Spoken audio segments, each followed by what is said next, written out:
Yeah. We are in the building. Salute to everybody out there, man. Everybody out there. Each one of you, man. All of yous, man. Shout out to all of yous, man. Every last one of y'all, man. Salute to all of yous, man. Last night, man, I did something stupid, man. Tried to take a little nap, and I was burnt out from all day taking care of the kids. I tried to take a little nap.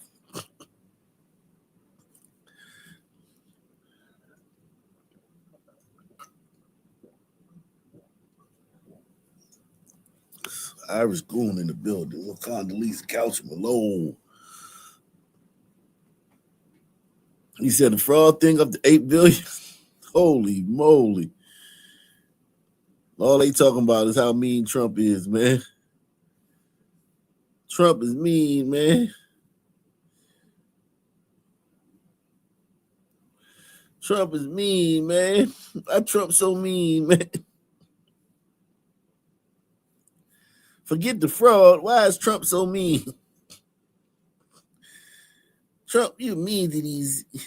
You're being mean to the Somalis, man. That's the story. Mm-mm-mm.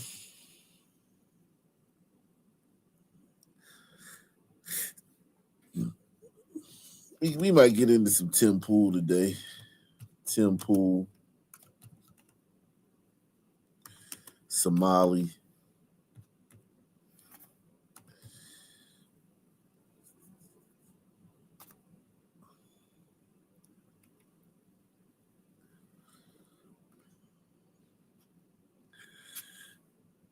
We might get into some of that too, man. Salute to my man, Anthony Madison, man. He said it's all Trump's fault. Yeah, man. Shout out to Down Under, man. It's Trump's fault, man. That's the story here. That's the story. We getting all this, man. We gonna get into all this tonight, man.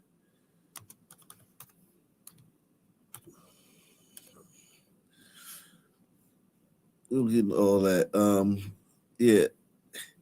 If we don't see, this is the thing about, I don't know about these Trump though. We never get to see any fucking like nobody on trial like James Comey. Nobody gives a fuck about James Comey. I want Ilhan Omar. I want her head on a stick. I want Tim Walz's head on a stick. You know what I mean? I want their heads on a stick. I don't care about all these little Somalis, man. Even though I want to deport all of them, but you know, I want what's your face, Ilhan Omar's head on the stick.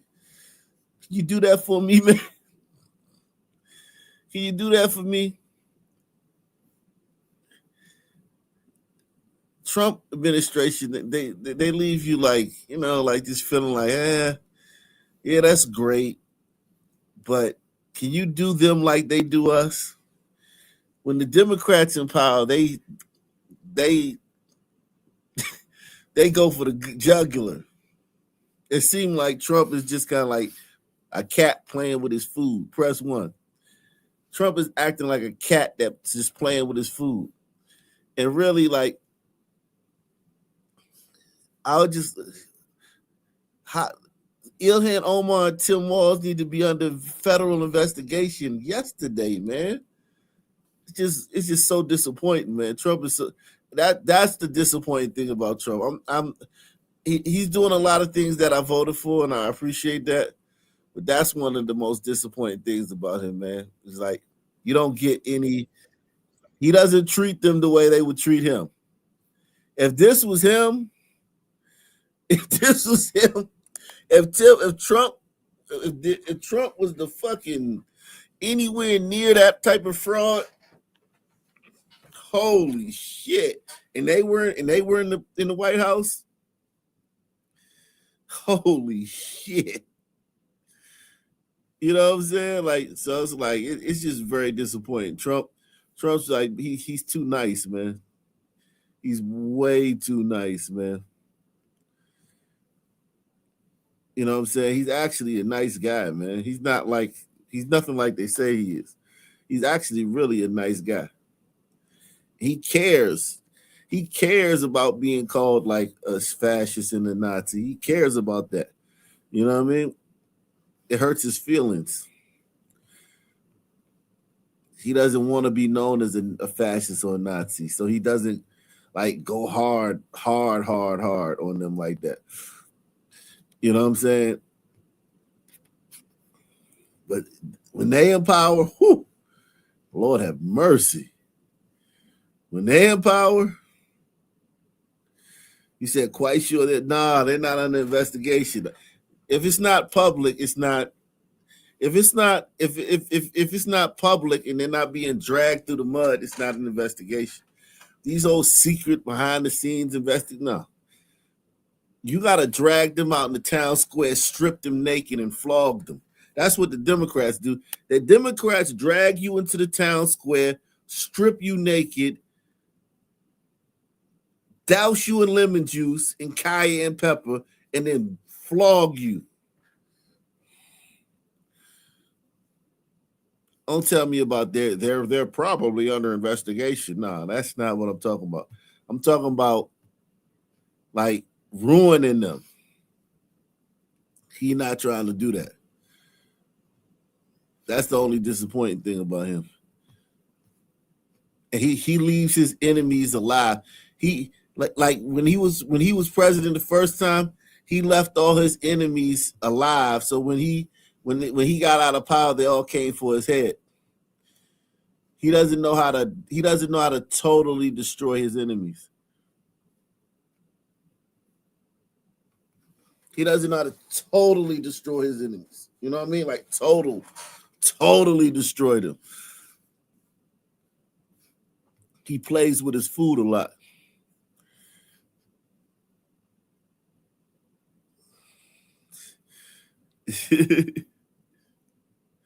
Yeah, it's pressure when they in power. When they in power, they don't play. You just look at when they own Twitter. When I be in the comment sections on X now, it be so crazy. The comment sections be so crazy. White people be saying anything now. Black people is insane all that junk. When Twitter was owned by Jack Dorsey, that liberal Jack Dorsey, any conservative person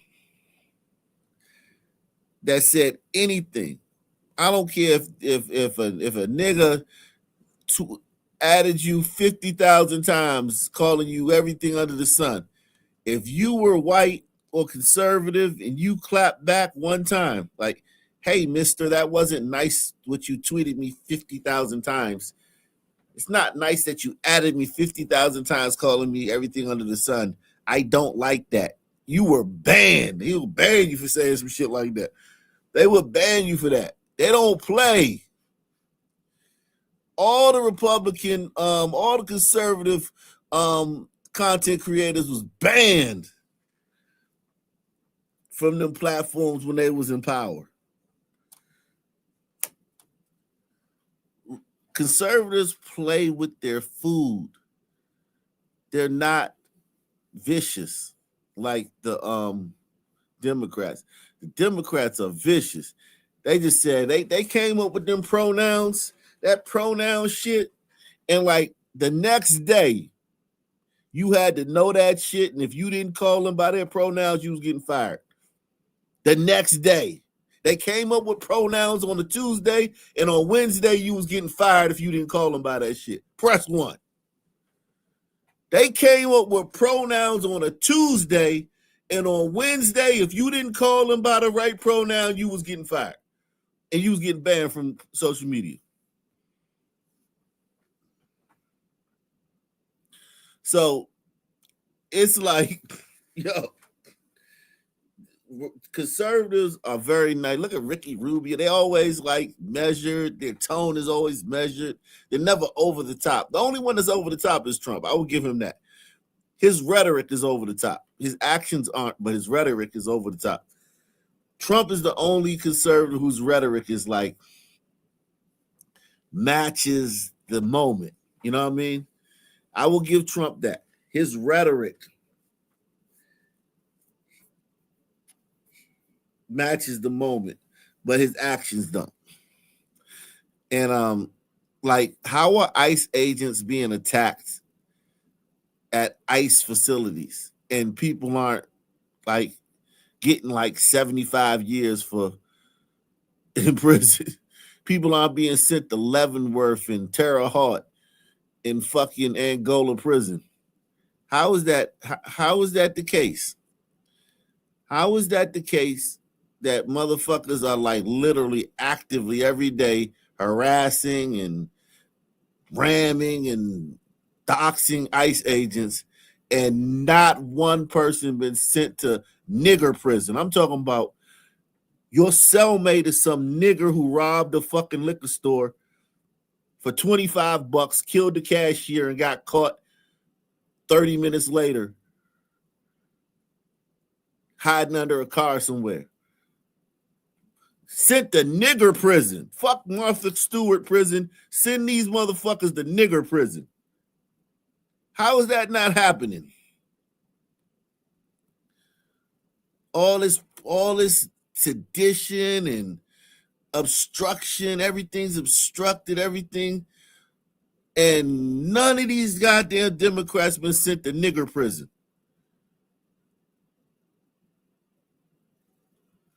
I'm talking about a prison where, like, the second you touch down, they tell you, hey, man, be careful because the Muslims and the GDs are at war right now. You know what I'm saying? Just the whole facility locked down because the Muslims and the GD are at war. Send them to those type of prisons. Why are people not being sent to those type of prisons for the shit they're doing? To these ICE agents and the shit they're doing, you know what I mean?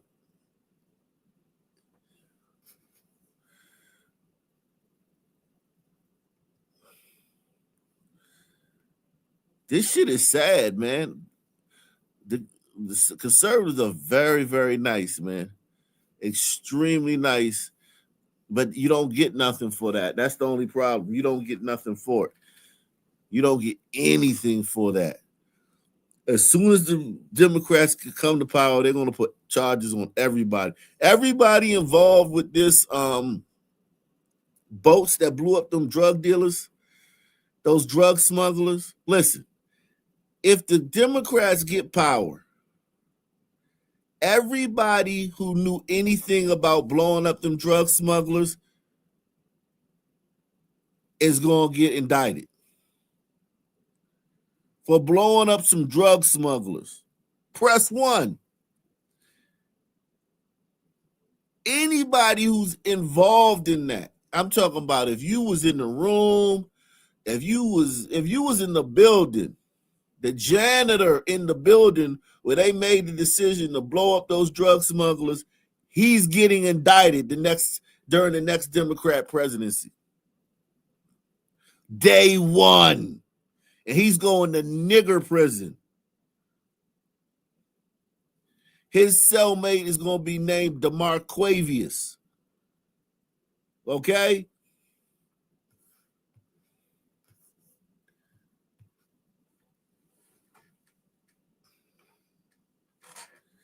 He said Democrats have power, major cities are blue.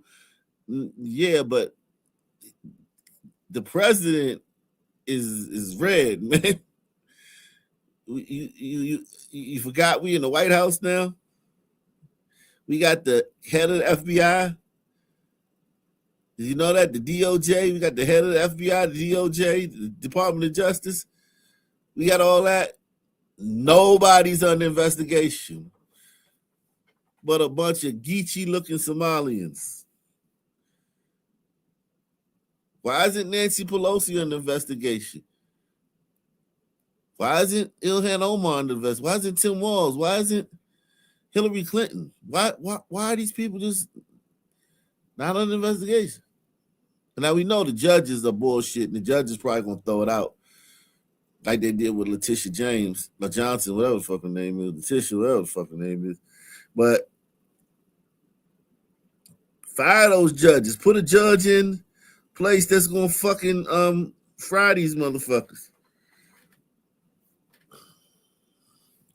Laughing Dog says, there goes glider hater. I claiming GOP strongly worded letters.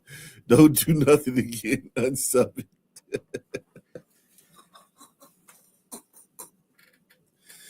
Yeah, man. Salute to you, man. He said, presidents are figureheads. Come on. Presidents are figureheads. You think Donald Trump's a figurehead? You think he's not in fucking charge? You think Donald Trump's not in charge? Are you kidding me? That's that conspiracy shit. I forgot a lot of y'all are conspiracy theorists. Donald Trump is in charge. The president is in charge. Is he the only one in charge? Does he have people that he has to like look out for and shit? Yes. Are there people that are powerful that he, because of certain reasons, ties and alliances, you have to, work with them? Yes. But you're trying to tell me the president isn't running the shit? Are you serious? He has a cabinet, yes. He has advisors, yes. He's the fucking president, man. Miss me with that conspiracy shit. Okay, now Sleepy Joe, yeah, he was cognitively declined. Yes, but Trump is lucid. You think Obama wasn't making decisions? You serious? Do you see all the gay shit that happened during this? You think somebody else just was like, yeah, we're gonna have a gay agenda? It wasn't Obama.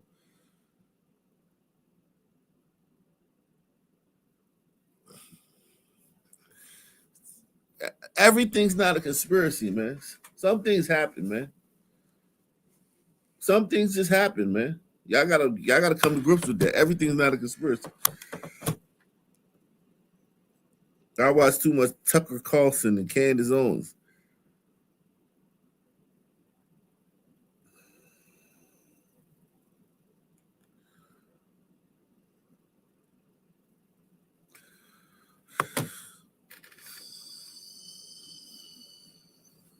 Yeah, but I mean, listen, I just say, man, listen, they don't, they're nice, man, and that's cool, man. But and everybody hit the like button, man. Hit that like button, man. Smash that like button, man. We need to smash this like button a little bit more, man. Smash that like button.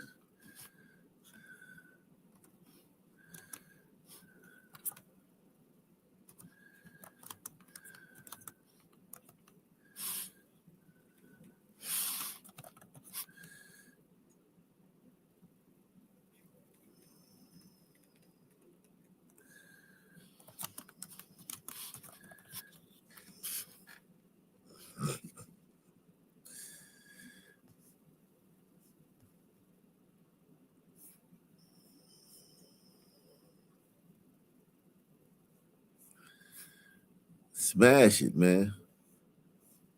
I'm not. Listen, I'm not. I may be have a little bad attitude today, man. I'm sorry, man. I just like, man. I'm just like, damn.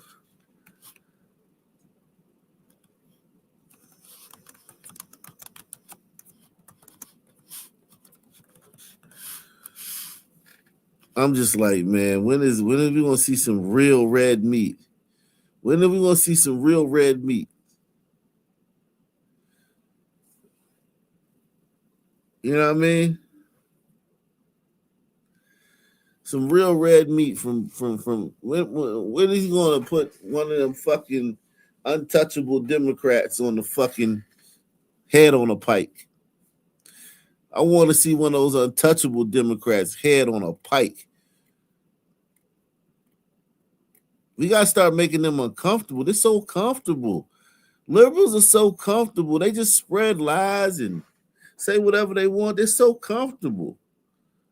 Even though we won the election, we're in power.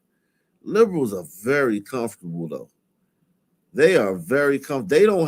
They're not on their heels. They're on the offensive. It feels like to me,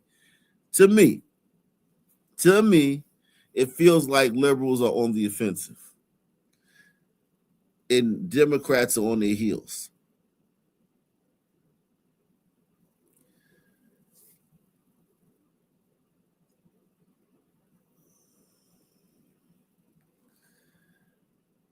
What's all over the news now? Michigan son manhunt?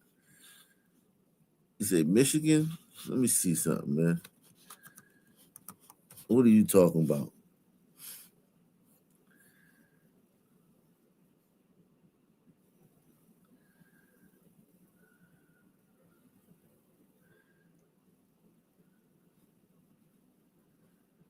What are you talking about, Michigan son manhunt? What does that mean? I don't know what that means.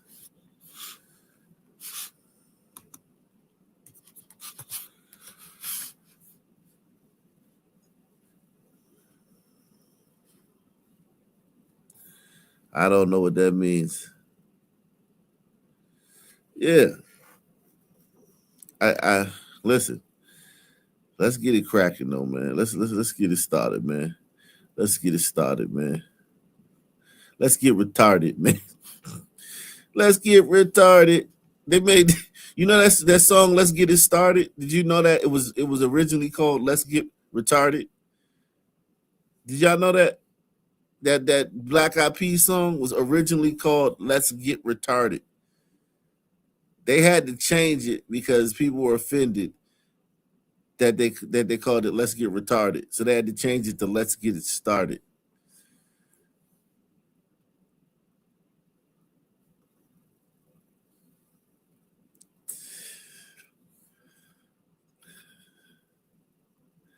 Yeah, man.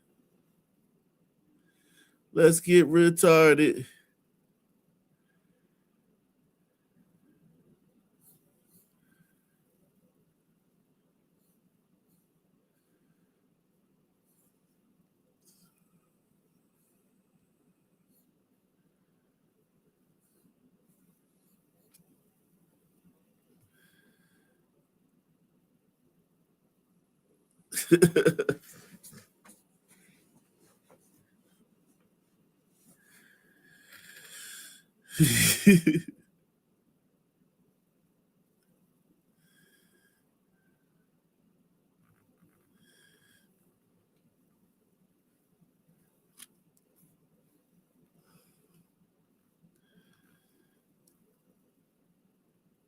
Yeah, man.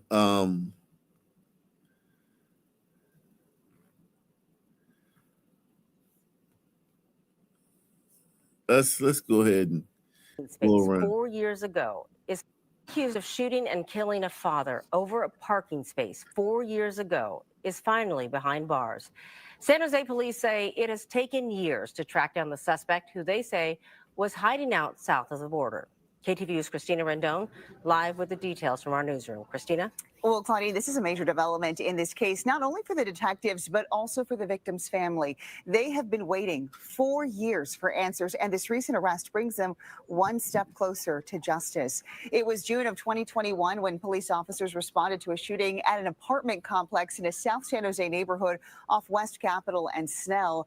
The victim was Marco Antonio Santos, a married father of 4. Police say he was shot and killed on his 33rd birthday in front of his family over a dispute about a parking space. Now, since 2021, police say the suspect you see here, Oatusuni Joseph Posse. Yeah, he got some nigga in him. He looked like he got some nigga in him, man. What y'all think? If you shake that family tree, a nigga gonna fall out somewhere. He looked like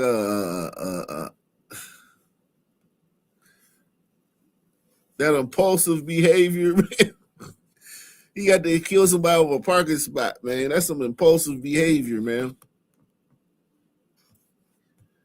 He looked like he got a little bit of nigger in him. Salute to Adolf Diversity, man. Shout out to you, man. Coming through. He said he got sunbed lips. Oh, man. Has been hiding out in Mexico. Less than 2 weeks ago, he was arrested in Rosarito, Mexico, about 20 miles south of the border near Tijuana, with the help of the U.S. Marshals Service and Mexican authorities. Posse was brought back to the U.S. this week and booked into the Santa Clara County main jail on suspicion of murder. Our detectives are dedicated to all cases, especially. All right. Great.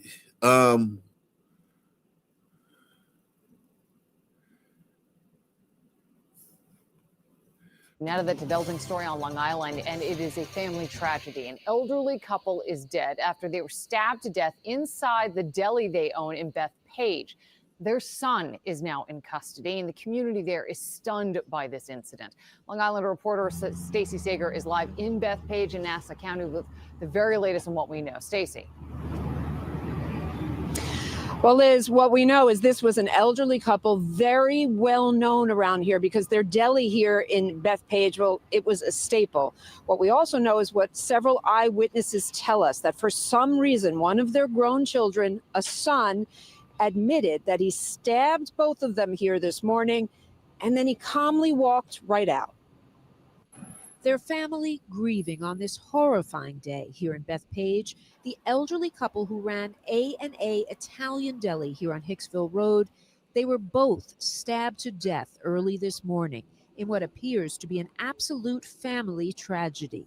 Joe Boros, a longtime customer, was inside the deli at the time. This is the worst thing that ever happened to me in my lifetime, and I'm 97 years old. Wow. He explains that one of the couple's children, their son, showing no emotion, admitted to the alleged crime. I just seen the son walking out, and he says that I stabbed my parents, and that was it. And nothing else. Nothing else. About Nothing why. else. He was very cool and like nothing happened. Moments later, another eyewitness shooting this video on his cell phone showing the couple's son taken by police and then placed down on the ground. He's just sitting there and didn't run, nothing, didn't put up a fight, anything. I just seen bloody hands when they turned him around. That was all. The son's car remaining here at the scene throughout the day as investigators collected evidence. Meanwhile, this community was in absolute shock as A&A has been a go-to here for more than 3 decades. They were just hardworking people, you know, I mean, a staple, like in this neighborhood for so long. Like, it's crazy to believe they're not here anymore. Yeah, I mean, you know, an Italian family, they always argue and it was always loud in there, but, you know, they always got along. I never saw a problem with anybody or anything like that, no. He said, you know, Italian family, they always argue. Could you imagine he said that about a black family? Oh, my God. To believe they're not here anymore. Yeah, I mean, you know, an Italian family, they always argue and it was always loud in there, but, you know, they always got along. I never saw a problem with anybody or anything like that. No, they were great people. Great people. And the deli here, it was known to be packed in the mornings. The couple was known, if you didn't have enough money, they said, don't worry, and they never turned anybody away. Now you can see police remain on the scene for this homicide investigation. If there was any sign of mental illness from the son, they want to know what red flags there could have been. Certainly no one expected this. We're live in Bethpage. I'm Stacey Sager, Channel 7. It won't be another murder in Bethpage for another 10 years. Press 1. If that's a glider town, there won't be another murder for 10 years.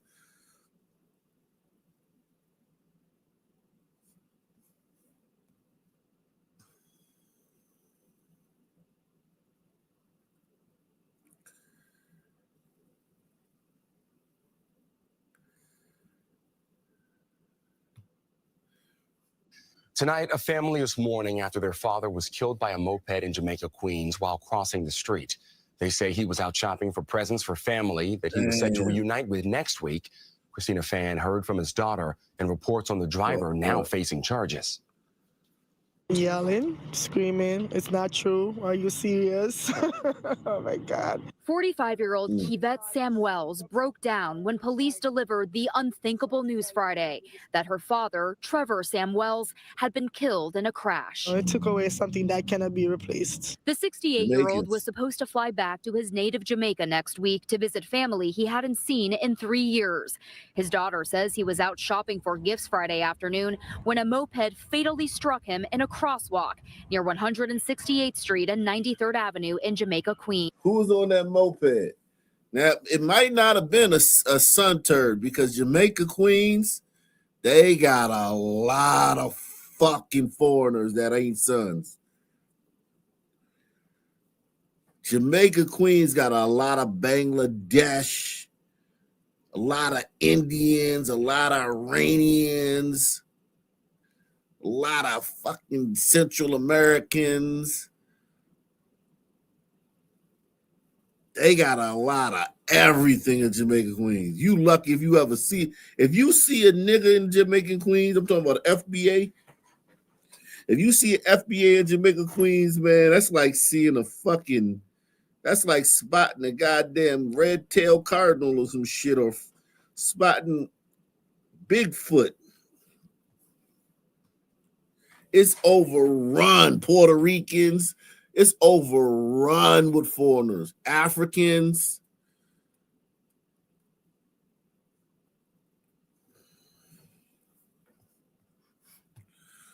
Police say the driver, 26-year-old Junior Rodriguez Bulehi, stayed at the scene. Okay, And has since Nunez Valihi, he a goddamn hombrito. Year-old Junior Rodriguez Bulehi stayed at. Police say the driver, 26-year-old Junior Rodriguez Bulehi, stayed at the scene and has since been charged with aggravated unlicensed operation of a motor vehicle. Glad that there was an arrest, but it still doesn't bring him back. And it was senseless. It was senseless. You took him away. He was about to go home. Kivette says her father proudly worked for years as a correctional officer in Kingston and was always by the book. She says he was smart, thoughtful, and blessed with a memory like no other. My Christmas season will never be the same because every time December rolls around, it's going to always be a permanent memory. Kivette says her family is now broken before the holidays as they try to raise money to bring his body back to Jamaica so his 4 remaining children can say a proper goodbye. His youngest daughter, who is just 17 years old, was supposed to fly back with him to America. He took away, you know, the time that she could have been here with him for him to show her around. As the eldest in the family, Kivette says it's now up to her to keep the precious memories of their father alive. In Jamaica, Queens, Christina Fan, CBS News, New York. Sad, man. Oh, they ruled that broad's death for suicide. The college broad, they ruled it a suicide.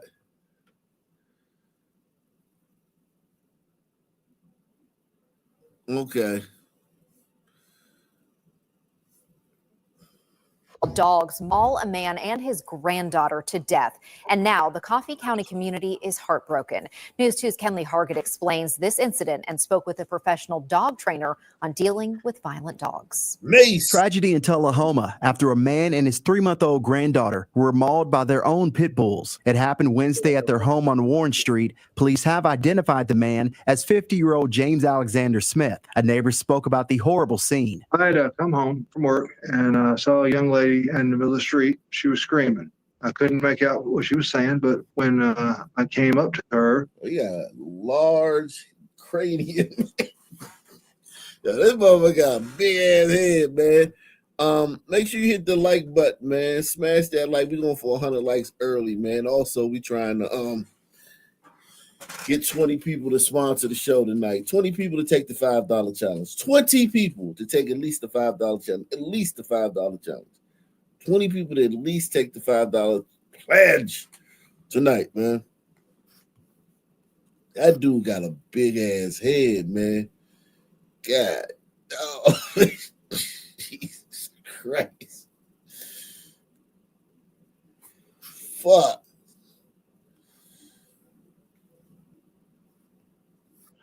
I asked her if I could help. She didn't answer, and she ran off to the back of the house while she was talking to someone on the phone. I then heard sirens. I knew something bad had happened. According to authorities, when they arrived to the home, they found the pit bulls mauling the infant. They killed the dogs to stop the attack, but both victims were already dead. A neighbor says those same dogs killed his cat. It was. I saw the dogs in the yard right before it happened.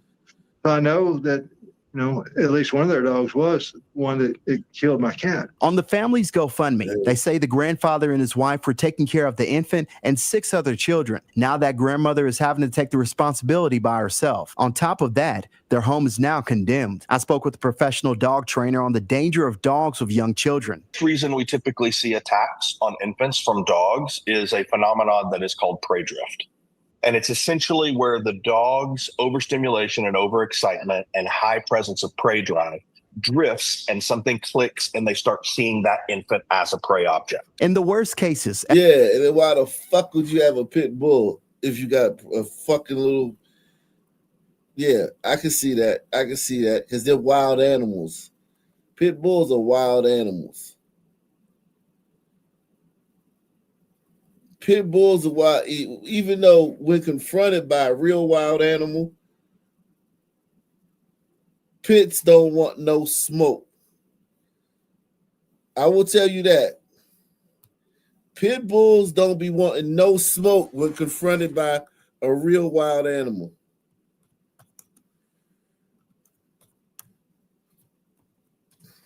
Okay? When it's really time to get it cracking, when it's really time to get it cracking, pit bulls don't be wanting no smoke. Okay?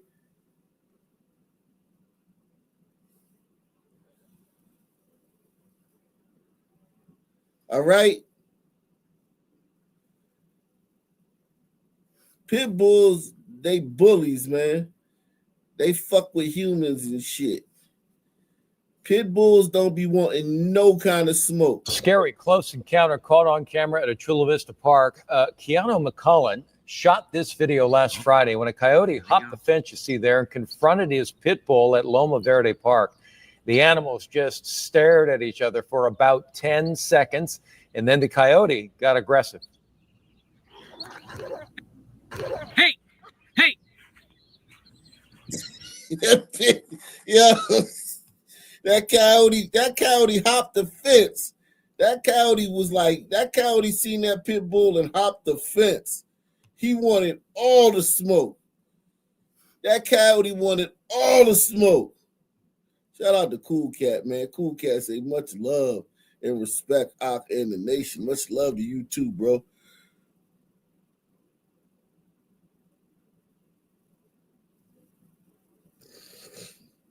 Yeah, pit owners are retarded. That's why I keep Mace on me, man. Your pit bull will be blind, man. Your pit bull will be blind fucking with me. I always keep that shit on me. Whenever I'm walking. Your pit bull will be fucking blind.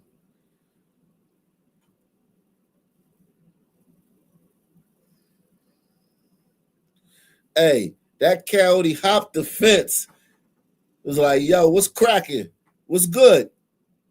What's up? That coyote's like, what's up? That coyote was like, what's good?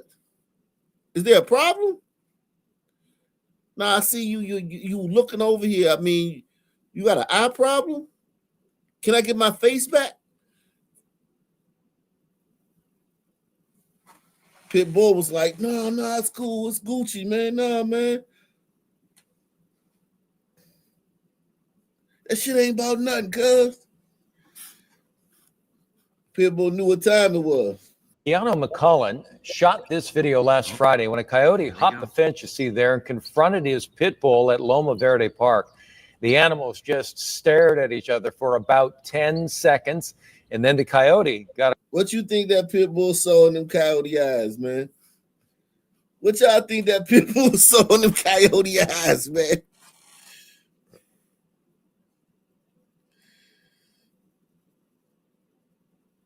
You said the coyote might have been hungry. You saw the pit as a dinner break.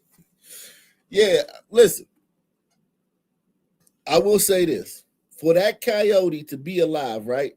Whenever this is one thing you got to understand whenever you see a wild animal, right? That wild animal has killed everything it's ever eaten. Press 1. Now, we do know that they eat carrion sometimes. You know, carrion is dead animals and shit. But for the most part, that coyote has killed everything it's ever eaten.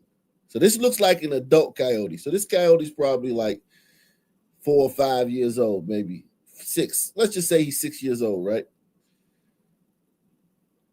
And he eats every day. Think about how many things that coyote has killed, because he has to kill something. There's no dog bowl in the wild. There's no dog bowl in the wild. There's no water bowl in the wild. Okay, you kill what you eat. You eat what you kill. That coyote is a killer. Okay, that pit bull is a bully. You know, the pit bull is a bully. The pit bull eats out of a bowl. That pit bull eats Ukanuba. Okay? Puppy chow is shit. Okay? That coyote probably done ate in his lifetime, brother, ate 1,000 squirrels. Then probably ate like 50 deer, about 100 wild boars, probably done killed like 1,000. You know what I'm saying?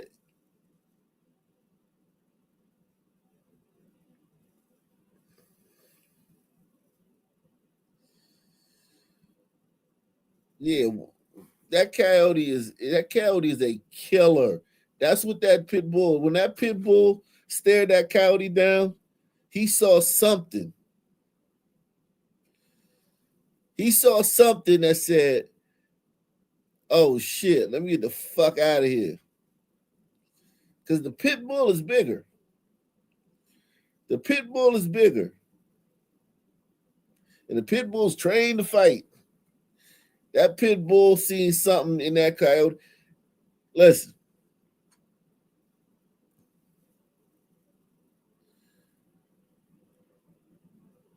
That's that wily, that pit bull from the suburbs. To that coyote, to the coyote, that pit bull is from the suburbs, man.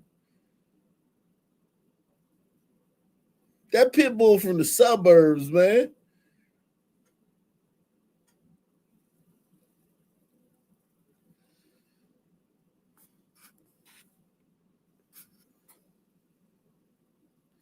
Yeah, coyote probably ate 1,000 raccoons, man. If he's an adult, he's got to eat every day. I'm sure they can go a couple days without eating here or there, but he gotta eat a lot, man.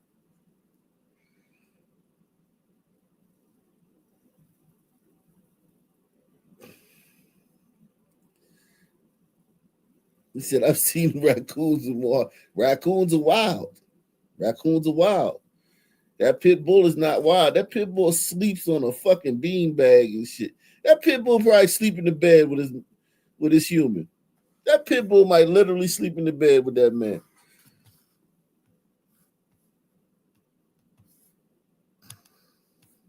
Encounter caught on camera at a Chula Vista park. Keanu McCullen shot this video last Friday when a coyote hopped the fence you see there and confronted his pit bull at Loma Verde Park.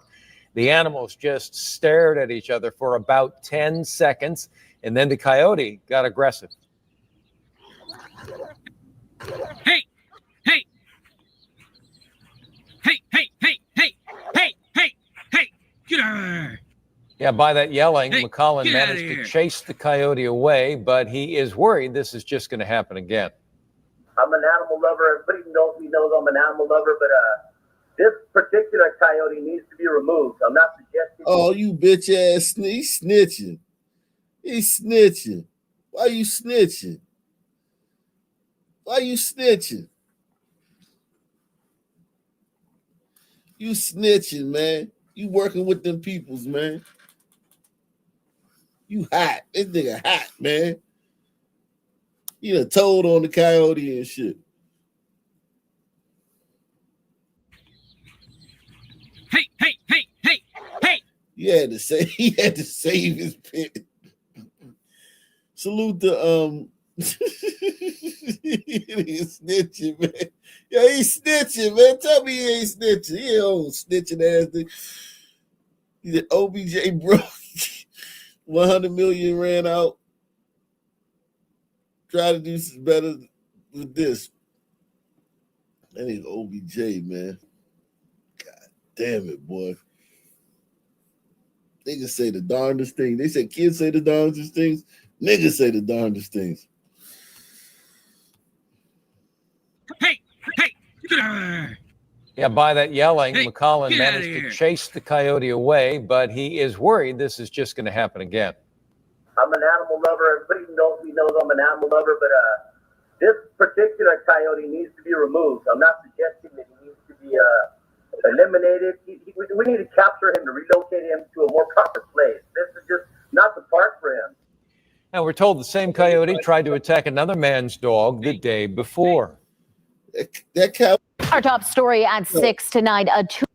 Scary. That coyote. Scary close encounter caught on. That coyote is with the shits, man. He with it. He about that action. Okay? That coyote is about that action.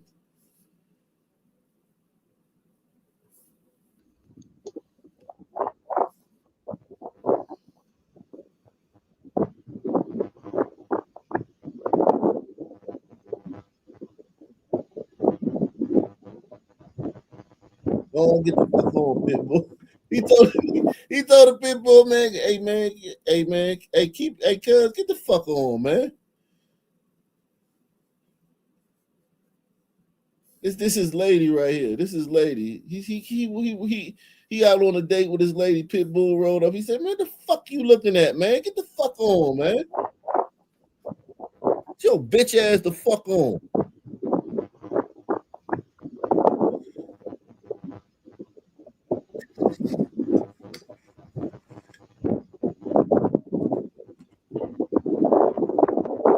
Bitch ass nigga.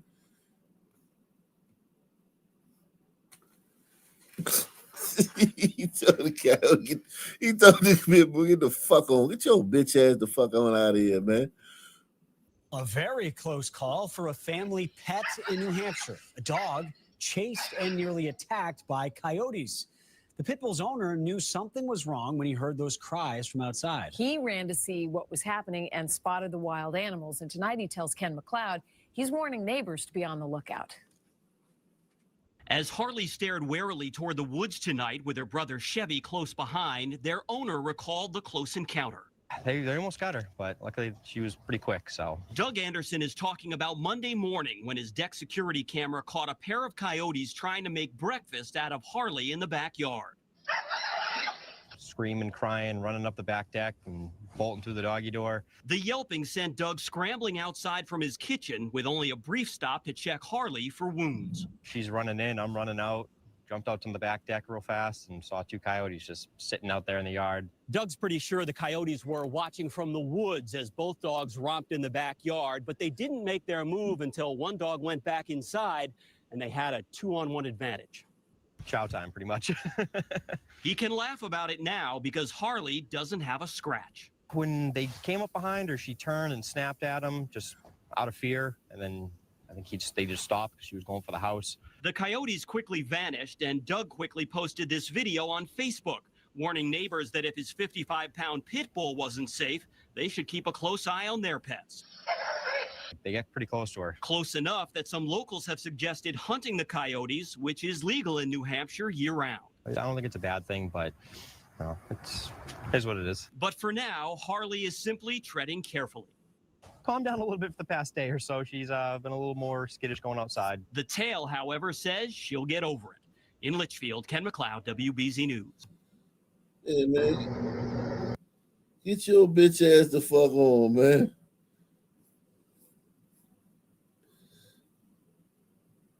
All right.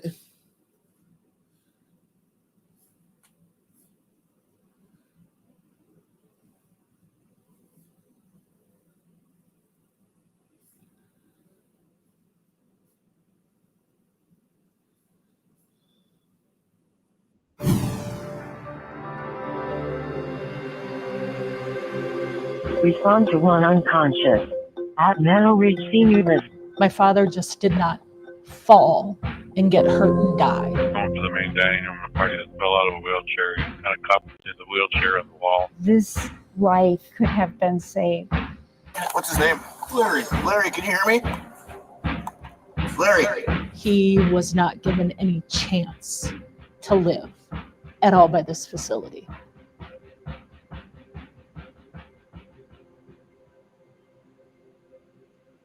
This is a story about an assisted living facility, a fallen resident, and the failures that led to a slow and preventable death.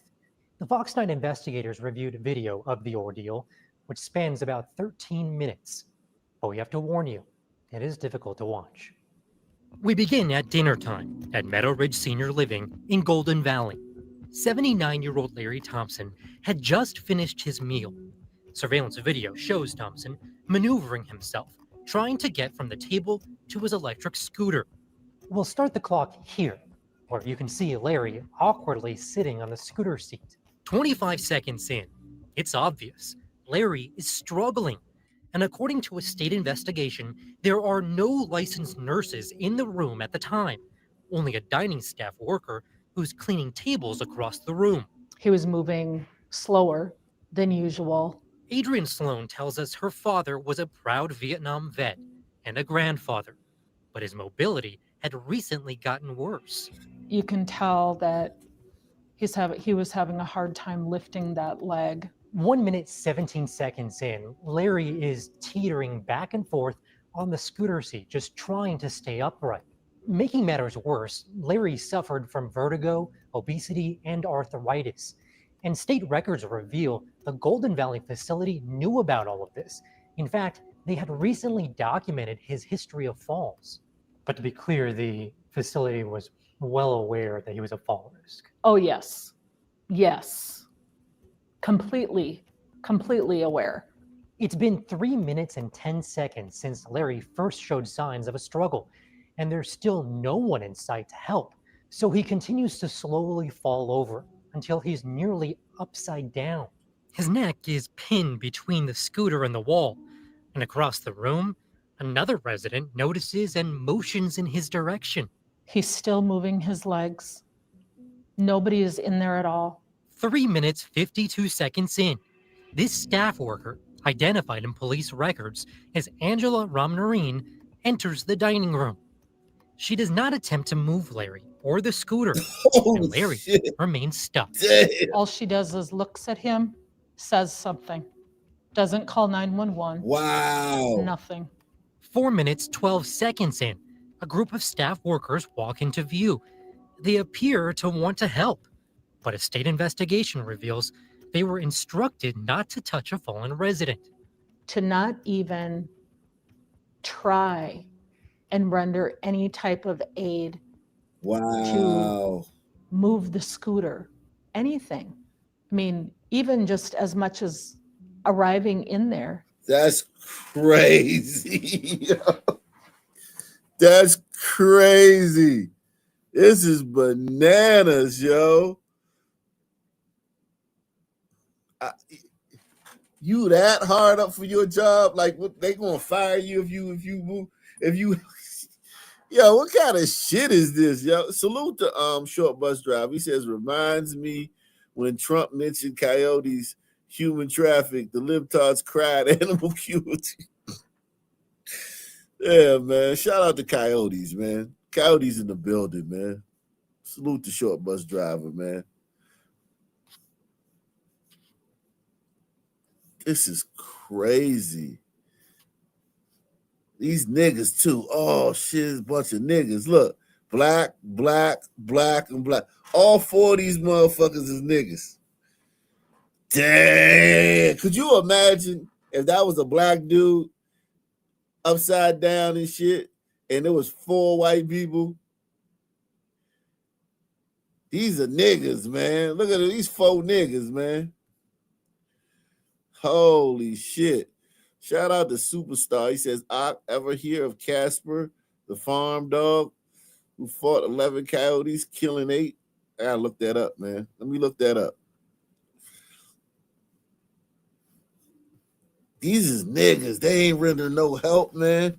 They just watching him, and he's suffocating. Like they watching somebody suffocate. That's cruel and unusual, man. That's cruel and unusual, man. That's what happened when you don't have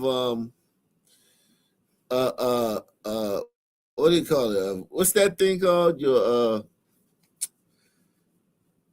prefrontal cortex. Yeah, they don't have a prefrontal cortex.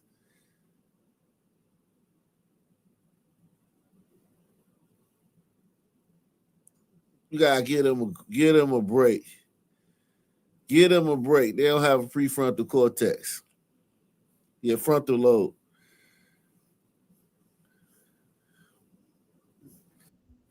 And check a pulse. Nothing. He was completely dismissed. 5 minutes after Larry first began falling and 2 minutes after he became pinned, you can clearly tell Larry's breathing is labored. And by the time Angela calls 911, Larry has already stopped moving. State records show he died from positional asphyxiation. He suffocated. He knew he was dying and knew that nobody was coming to his aid. There was zero effort to save him. What's his name? Larry. Larry, can you hear me? When police and fire showed up, Larry.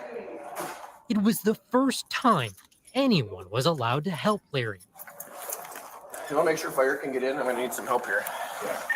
Larry, can you hear me? He did not die peacefully. He died knowing he was suffocating. He died knowing that nobody was coming to his aid and that he was by himself. The Minnesota Department of Health fined Meadow Ridge $5,000 for neglect and found both the facility and Angela were responsible for the maltreatment. The state also called out the facility's fall policy, which directed staff to call 911 and gave an erroneous order to not touch a resident after a fall.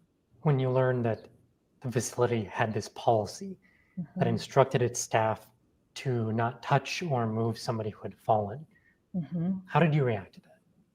A lot of yeah, but it's one thing for somebody to fall, but it's another thing for somebody to be pinned between their scooter and the wall. You can just move the fucking scooter.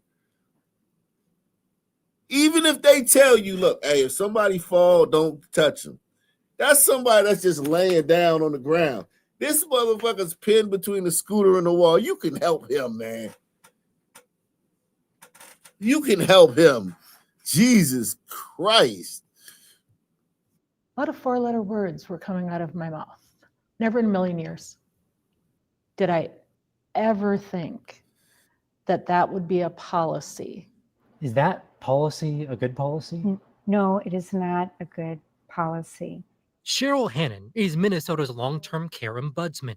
She advocates for some of our state's most vulnerable adults. Facilities that have no touch, no lift policies in place create serious risks for individuals. Management at Meadow Ridge refused to speak to us on camera, and its executive director sent us an email that said, quote, "We have no comment." But state records reveal Minnesota is a shit show, bro. Minnesota is just a fucking Tim Walz, man. the facility kept that no-touch policy in place for months after Larry's death. I don't care about a policy. It's what you do as a human being. Oh, these niggas.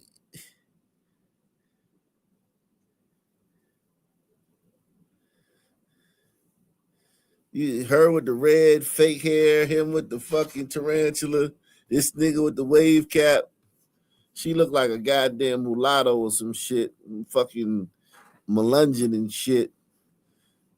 They probably might have wanted to help. She probably was like, no, it's a policy. Don't touch him. Like, she probably like was telling them. They probably was like, all right, fuck it, man. This bitch know what she talking about.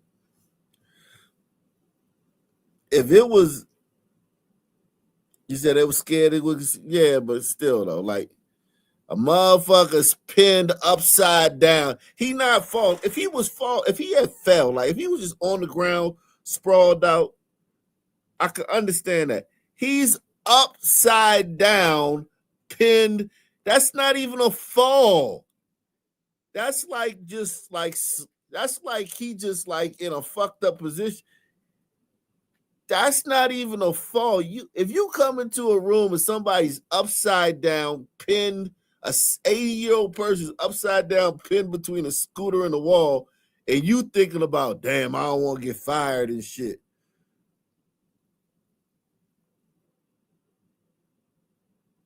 If you see that and you say, I don't want to get shit, I don't want to get fired. Like they really gonna fire you for that shit. Like they're really gonna fire you. Hey, we heard you.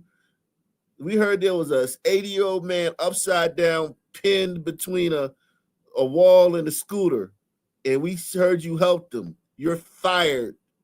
Get out of here, nigger. Like, what the fuck, man? They ain't gonna do that shit.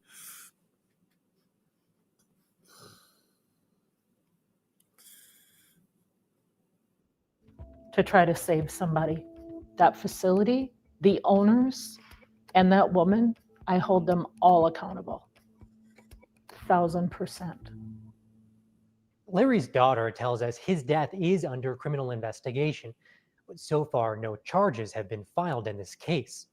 As for the staff member at the center of this investigation, Meadow Ridge would not say whether she is still employed or not. For the Fox 9 investigators, I'm Nathan O'Neill. Jeez.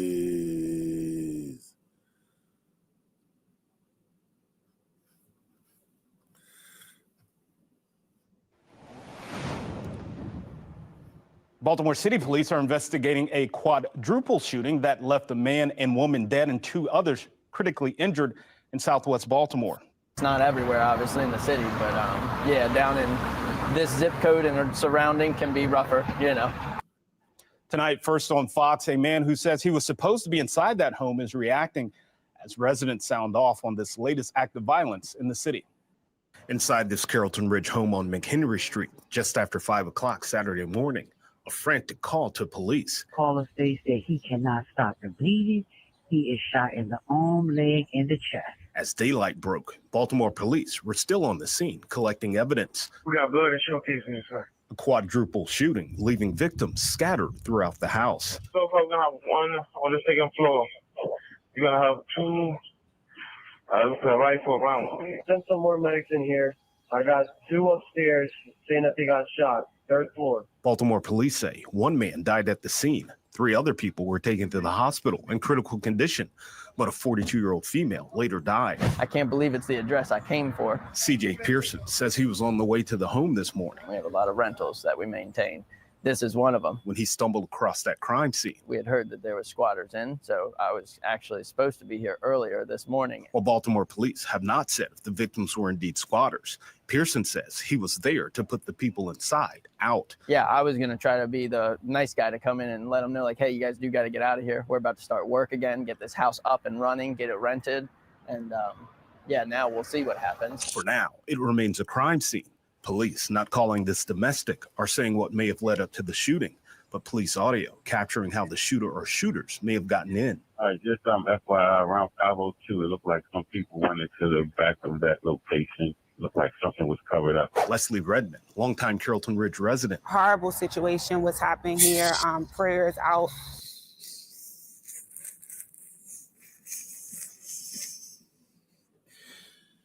Oh shit, man. She looked like an extra in Harlem Nights, man. The fuck? Yeah.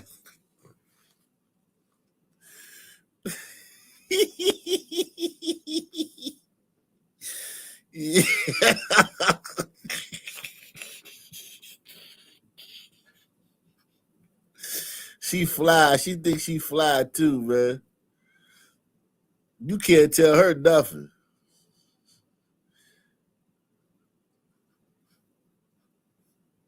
Damn. You can't tell her nothing. To to all the impacted families. sounding off on the state of the neighborhood. You see, there's a lot of vacant Look at properties. this There's a shit. lot of Look at this shit. I tell you, it used to be houses right here. Wherever there's a lot, it used to be a house right there. It was probably a fire, and the shit got bulldozed. Or got condemned, and the shit got bulldozed. That lets you know it ain't no hombredos around here. If it was some hombredos around here, whatever condition these houses was in, them hombredos would have fixed them shits up. Press 1.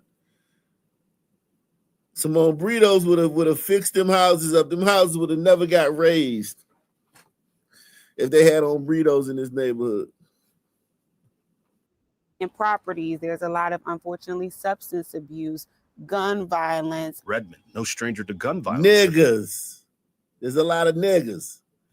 Neighborhood. You see, there's a lot of vacant properties. There's a lot of, unfortunately, substance abuse, gun violence. Redmond, no stranger to gun violence herself. I've lost 2 brothers to gun violence, countless others to gun. Jesus Christ, she lost 2 brothers to gun violence.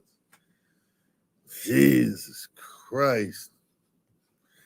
Violence. And so I understand that it's plaguing our community and we need real resources and real action. It ain't plaguing your community. It's a part of your community. It's a staple of your community. It ain't plaguing your community, baby.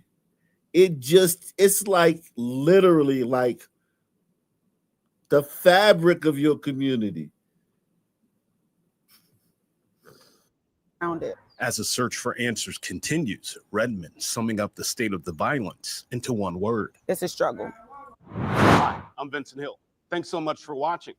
You say it's a dog name. What's that dog? You said the farm dog. Let's say what did you say? Casper the farm dog. Let's see if we can get dogs looking bad. Dogs is down bad, man. We gonna try to let dogs get back in the, you know. We had sheep out here clearing brush, and the first time the coyotes were out in the cul-de-sac was about 9 o'clock, 10 o'clock, and they did what coyotes usually do when you come out. They ran away. And that's good. You know, we threw some things at them and yelled at them, and they were just typical coyotes running away, looking over their shoulder and kind of taunting you, but still running away, right? And then about 2:30, 3 o'clock, somewhere in there, I was woken up by the dogs barking and came out here, and Casper and Daisy had the sheep backed up in that corner over there, and there's just 5 or 6 of them there at the time. And Daisy was staying close to the sheep, and Casper was out a little further out front this way. And when I got about somewhere around here, there were coyotes inside the pen and coyotes outside. I wasn't, like I said, wasn't really afraid that they were going to attack me or anything, but they weren't responding.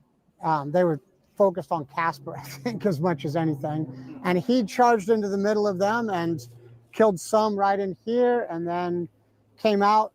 They jumped out of the fence. Some ran that way and some ran this way over the fence, and he just came out the fence here and killed more. And then they had a fight all up and down this creek. And it wasn't a short thing. It was half hour. You know, it was a while that this was going on, and he just, I mean, I went out to try to get him back and try to make sure he was okay, and just eventually couldn't find him. So the next day, we thought we could find him. We thought he must have been killed, and so we were looking for him. And if he wasn't killed, we figured he was hurt, and we needed to. We knew he was hurt because we found parts of his tail and blood and other things. And so we were worried about him. And we put out a post on Facebook and let neighbors know, because we didn't want anybody to run into an injured dog. And the neighbors came out and helped us look, and we found more coyotes dead, and still didn't find him. And 2 days later, he showed up back here in the pen, in the little chicken hutch, and popped his head out, and he looked like death. I mean, he looked terrible. He came back home, and he just kind of looked at me like, boss, just stop looking at how bad I look. Just take care of me. And so my daughter and I cleaned him up and didn't go to church, and cleaned him up and went looking for veterinarians. And ultimately, it took a day before we got Lifeline. Once we called Lifeline, Lifeline called up to the vets. It's the emergency vet that they work with, and said this is a Lifeline case. And from that point on, everything was taken care of. They were great. So, you know, he's had a few surgeries, I guess, wound care surgery kind of thing. And I think one of them, they've closed up one of his wounds now, and he had to have his tail amputated. And at the same time, it's been about a month, and he's looking great compared to where he was. And there's not much question about him surviving now. It's a question of what his quality of life will be.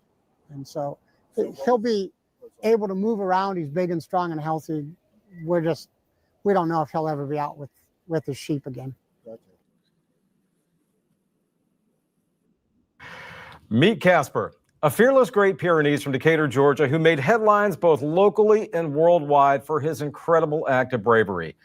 In the early morning hours of November 4th, Casper ignored his own safety and protected his owner's sheep by engaging in a fierce 30-minute battle with nearly a dozen coyotes, killing 8 of them in the process. When it was all over, Casper was gravely injured. But the events that followed are a true example of loyalty, teamwork, and just how valuable this particular breed of dog can be when it comes to protecting one's livestock.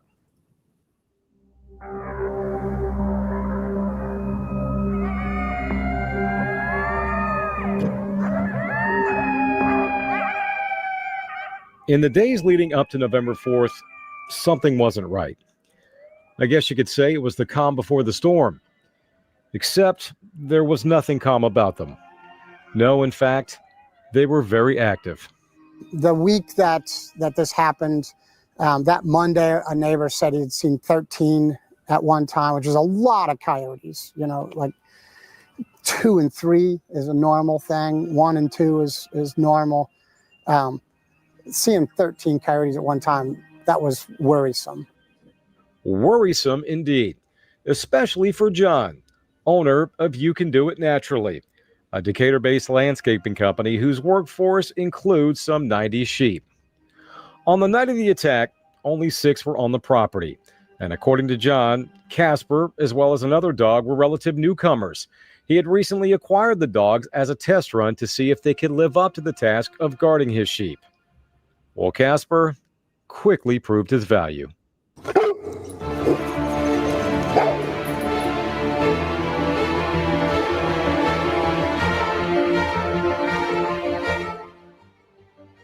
He just charged him. And I mean, I think maybe 10 seconds. He had the first 3 dead. And methodically. Yo, what kind of dog is that, yo? Anybody know what kind of dog that is?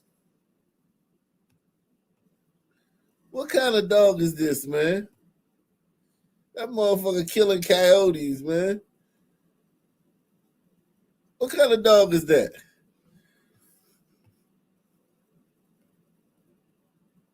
A Great Pyrenees? God damn, that motherfucker killed. I mean, he just killing coyotes. Like, like damn, like, how the fuck? Saint Bernard?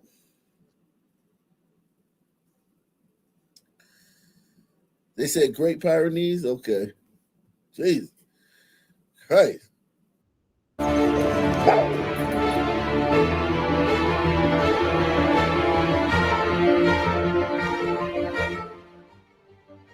He just charged him. And I mean, I think maybe 10 seconds. He had the first 3 dead. And Methodically. Methodically, just 1, 2, 3, bam, bam, bam, they were dead.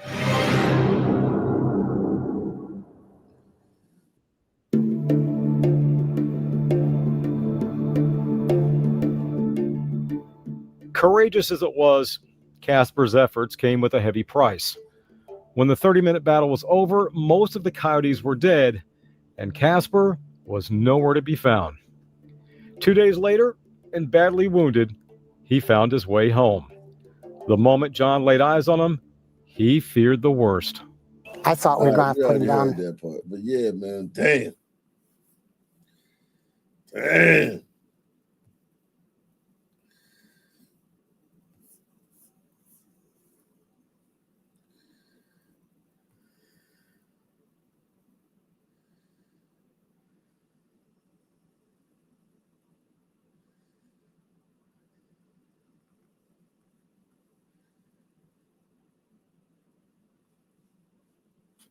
Wow.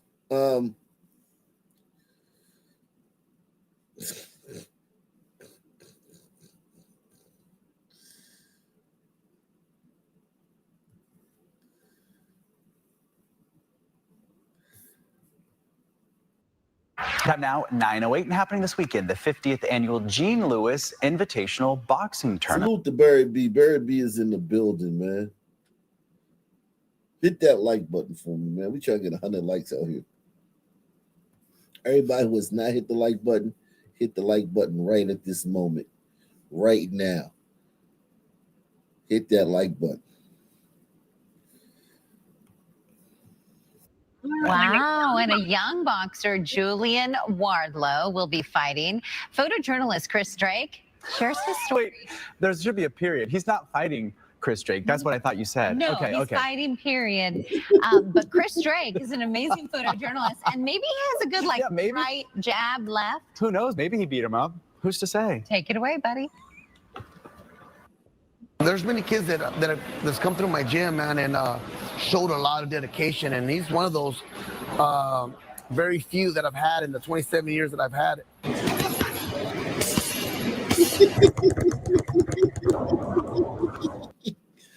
Oh, shit. White boy. Yeah, white parents, man. Teach your white kids how to box, man. Because most niggas can't fight, man. Most niggas is just tough or like predators, but they can't really fight. Let me say not most. A lot of niggas. A lot of niggas can't fight. They don't know how to throw them. Like they'll pick on people and be tough, and then you hit them with a straight jab and break their fucking nose. And they'll pretend like they got knocked out to get you to stop and shit.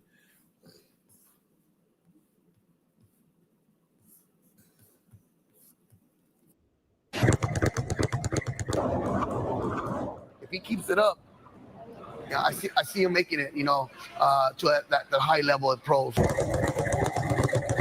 Very few that actually make, boxing. It's tough. I think I was 8.5 when I started boxing, so I remember a little bit. It was hard. His best friend actually was down at Sonny's boxing gym when he was about 7. Yeah, I know you regret that shit, man. Come on, man. Go and get that laser, man. Get that shit lasered off. It looked like your head is sitting on like a fucking...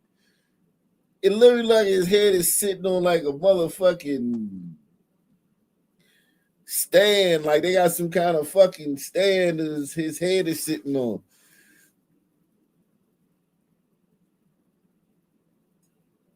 You look weird as shit, dude. I ain't gonna lie, man. You look weird. Yo, you look weird as shit, dog. It looked like your head is like painted on the wall. It looked like somebody painted your face on the wall. It don't even look like you sitting right there. It look like your head is different, separate from your body and shit. Come on, dog. That shit looks crazy, dog. You got kids out there, man. Kids looking at you like, I bet everybody do a double take. He used to people doing double takes when they see him.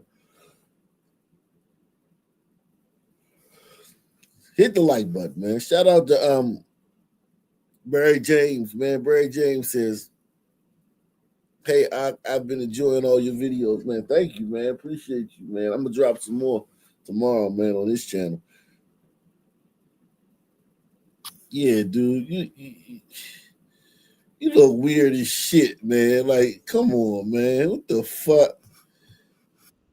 And he said he wanted to try it out. So I said, all right, well, we'll go down and we'll give it a shot. I love this gym. He trains all day. Like his life is boxing at this point. He had one leg out, one leg in, and he was like, Dad, I'm done, man. They wanted to put him in with everybody that was the best, you know? And I said, Julian, if you quit now, that's what you'll do your whole life. Let's get through this, and we'll see how it goes from there. Now, he is a good dad. He told him, if you quit now, that's what you do your whole life. That's the lessons that fathers give you, man. If you quit now, that's what you do your whole life. He made him not quit. That's salute to the dad, man. Salute to neck dad, man. Funny neck dad. Life is boxing at this point. He had one leg out, one leg in, and he was like, Dad, I'm done, man. They wanted to put him in with everybody that was the best, you know?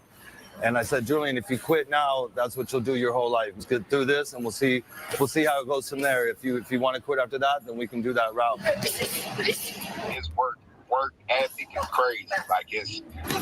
Usually you get parents that kind of force your kids into it, but with him, he just loves to work. And to sum up, I can look at and tell they don't really want to do it, or it's their parents forcing them. With Julian, he loves it. He got a twinkle in his eye. It's just like, even when I show him some moves or something like that, it's almost like I gave him a bag of candy. It's hard to explain. You just like him, like how he is. It's weird to say, but like he's just a good guy.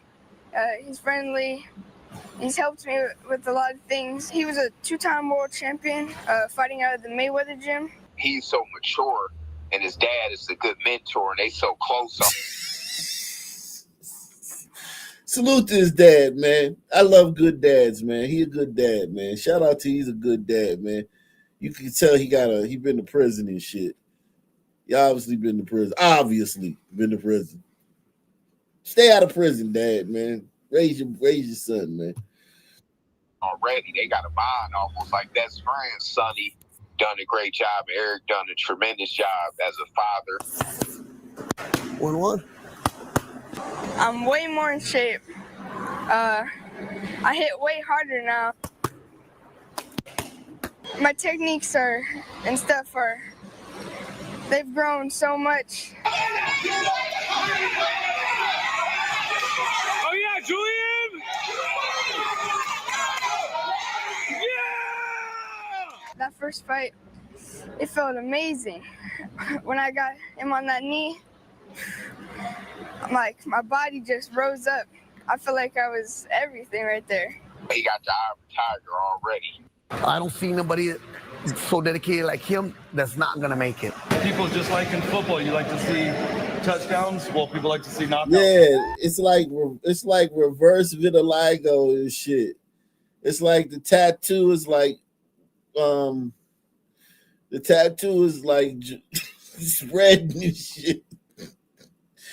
It's like he got a tattoo and shit. He got a magic tattoo. They was like, there's a tattoo shop over in the woods, over the hill. Don't ever go there and get a tattoo, man. If you get the tattoo over there, man, it'll spread, man, and it'll never stop spreading. Whatever you do, don't get a tattoo over there. They lure you in by giving you free tattoos, man. He was broke and shit one day. He went over there and got a tattoo anyway. He said, fuck that shit, I'm broke. He went over to the tattoo shop over by the woods. Got a free tattoo. That shit just been spreading ever since, man. That's what happened, man. That's the legend, man. That's what happened. That's what they say happened. He got a tattoo on his goddamn... He got a tattoo on his arm and shit. That shit just spread all over his body, man. It's a curse, man. The curse of the tattoo, man.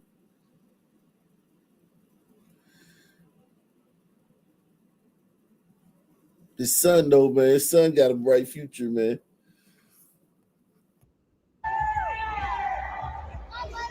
Don't stop! Keep it going!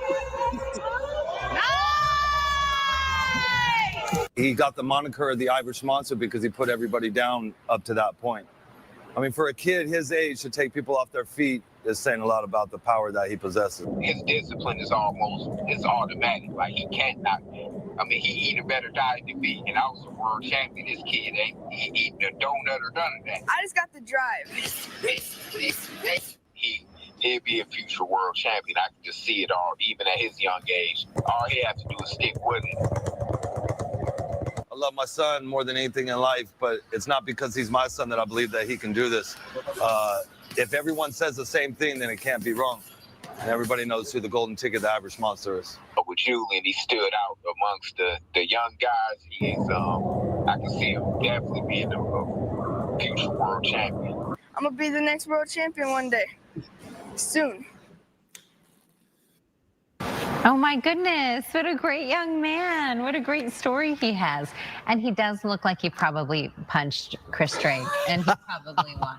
The event will be held today through Sunday at the Broadway Recreation Center in Mesa. Yo, salute to that little kid, man. We'll see him in the future, man. We'll see him one day, man, out there doing his thing, man. Shout out to that little kid, man.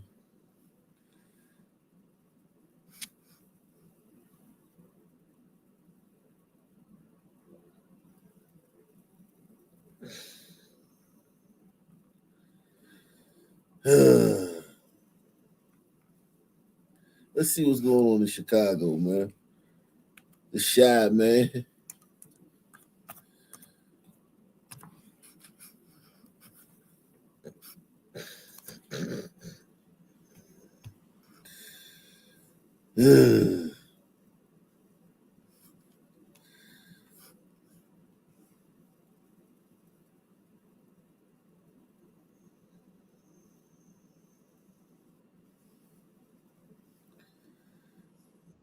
Houses along King Drive are now in the holiday spirit as the community group, My Block, My Hood, My City, hosted its annual Be a Part of the Light Christmas decorating event in Chicago neighborhoods.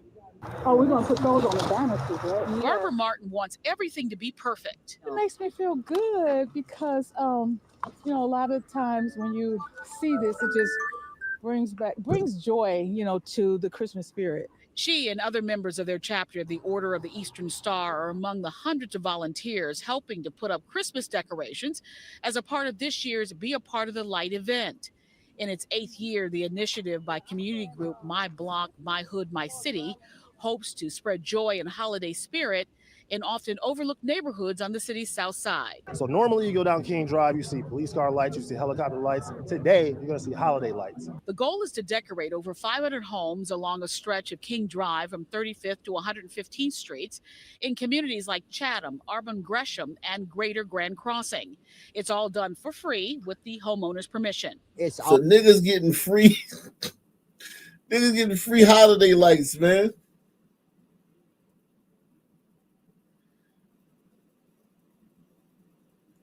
Damn, it's nice being a nigga, man. Good old people, mammies and white people will come and give you free holiday lights. You be the envy of the neighborhood, man.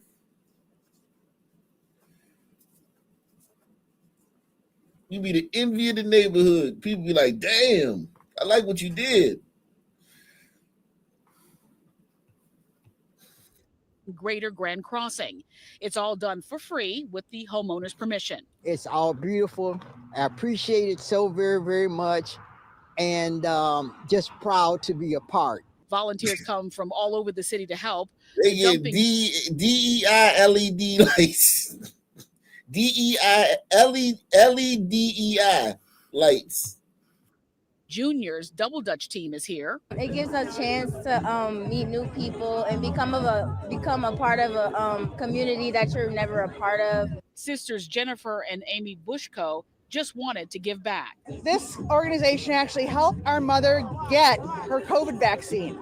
Yeah. Yes. And ever since then, we've just supported it. Each group set out with a bin filled with holiday lights and decorations, determined to transform a community. When volunteers finish, many of them will come back here for community tree lighting and may even tour some of the houses that they decorated. They'll also be prepared for more volunteer work. They'll be out in the neighborhood shoveling snow when the next blast Yeah, comes through the niggas city. ain't even got to shovel their own stuff. Jesus Christ.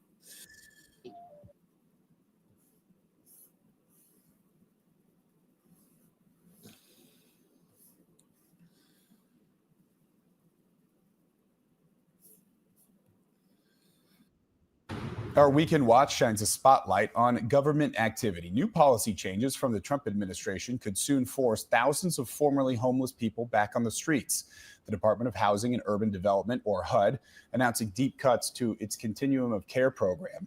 It provides permanent housing to those in need, including those living with mental illness and disabilities. Under the proposed changes, funding would shift toward transitional housing programs, which may require work or other service. Housing experts warn the new HUD rules could push vulnerable people back into homelessness and ultimately prove to be counterproductive.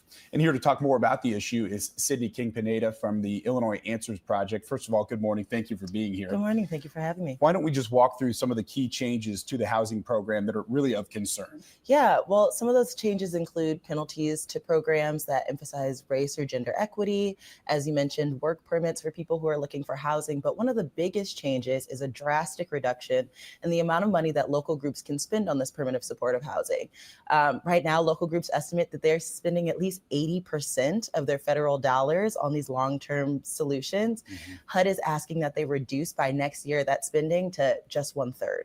Wow, that is significant. And how do these changes really just impact people who live in Illinois? Yeah, I mean, those changes can be immediate. I spoke with a woman a few weeks ago who is living in permanent supportive housing.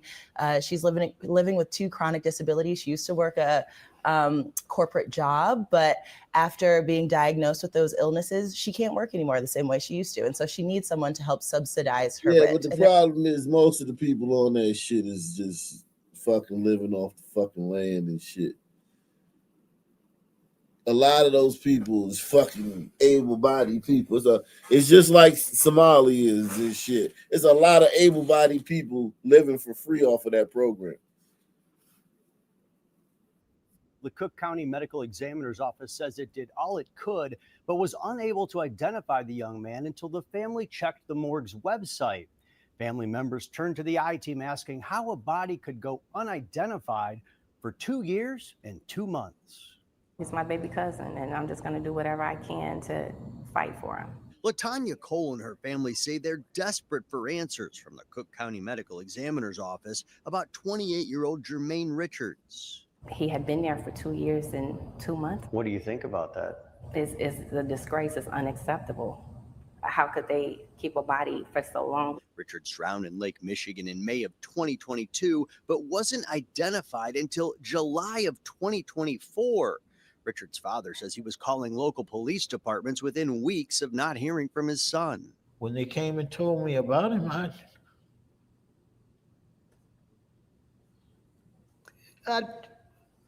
Then an official missing persons report was filed by his cousins in January of 2024. We have a big family. We thought that people had spoken to him. It was another 7 months before Richard's identity was verified by the medical examiner's office, only after family members called when they identified crazy.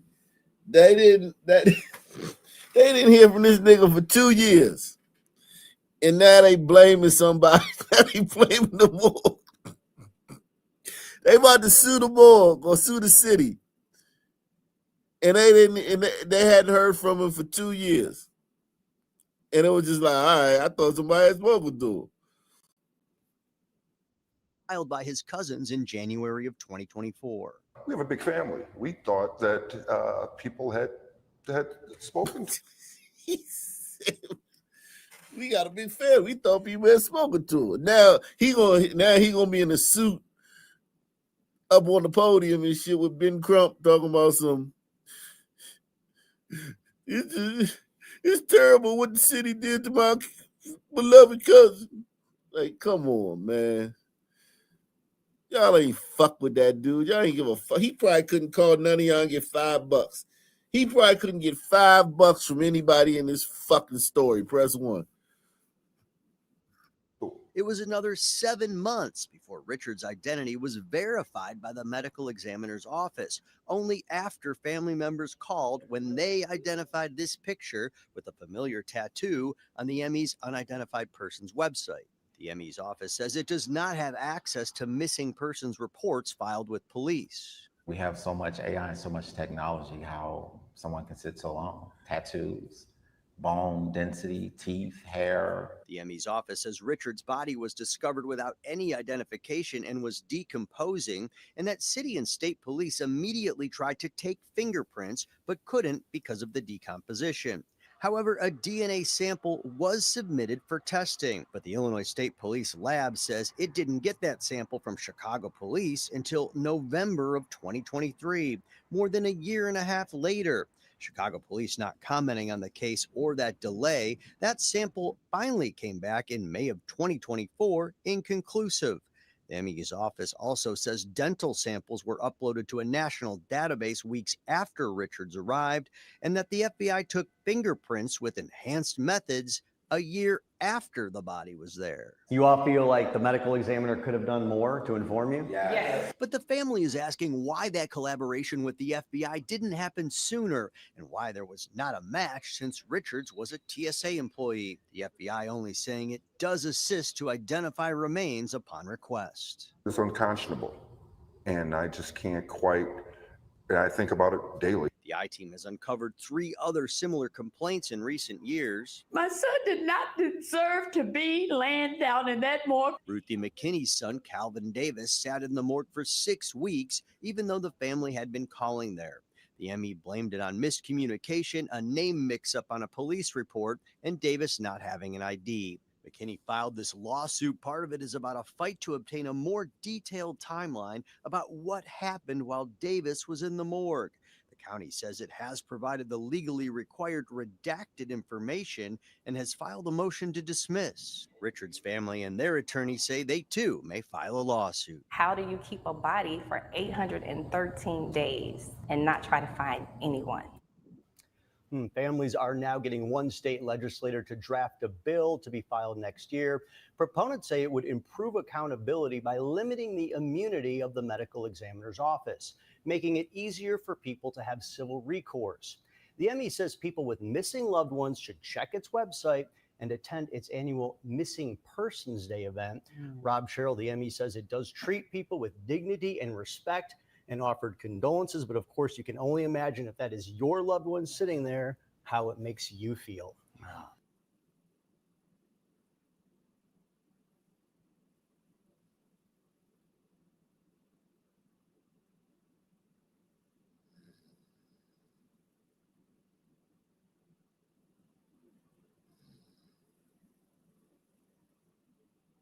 Man arrested for pushing man with disability on the CTA traffic.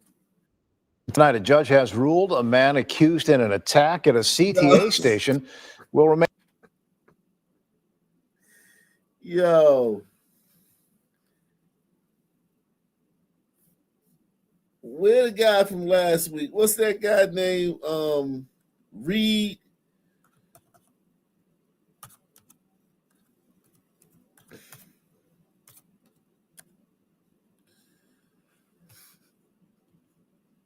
There you go. Yeah. Yo.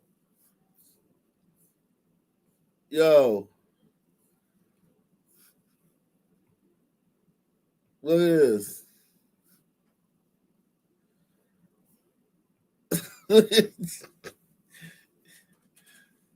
So that was last week or the week before, right?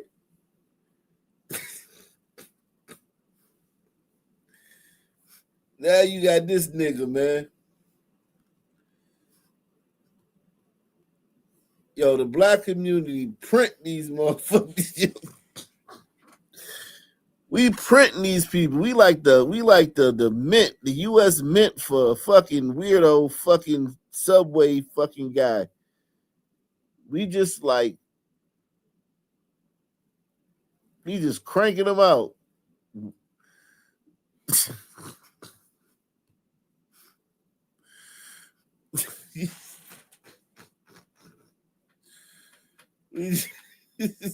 Jesus Christ. Tonight, a judge has ruled a man accused in an attack at a CTA station will remain in custody after a hearing today. WGN's Courtney Spinelli is in Forest Park to break down the allegations, plus what she's learned about his past. Defense attorneys in court today tried to unsuccessfully argue that the 39-year-old suspect should be allowed to be on GPS monitoring while he awaits trial, but a judge denied that request. We learned through law enforcement sources today he's no stranger to the criminal justice system and has really? been. Salute the Deluxe 247, aka Cal Ripke, aka the real VP, coming through once again, man. Everybody smash that like button right now. If you haven't hit the like button, man, hit it right now. Smash it right this second. Support the channel, man. Smash that like button right this second.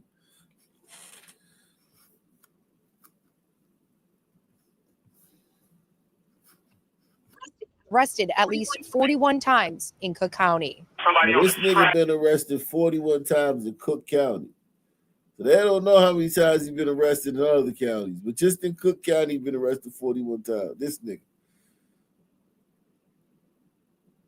The last thing I just showed you the other week, he'd been arrested 72 times.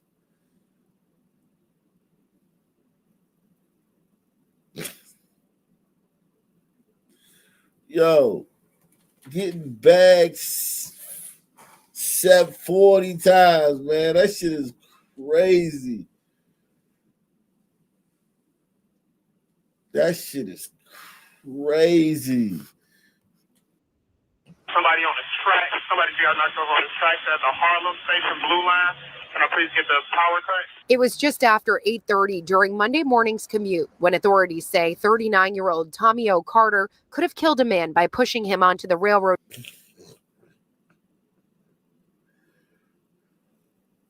What color you think was the man he pushed on the subway track? What color was he? What's the race? What was his race, man?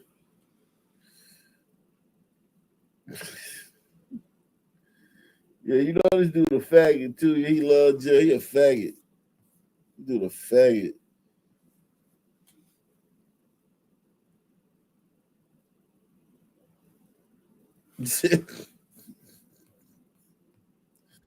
Tracks at the Harlem Blue Line stop.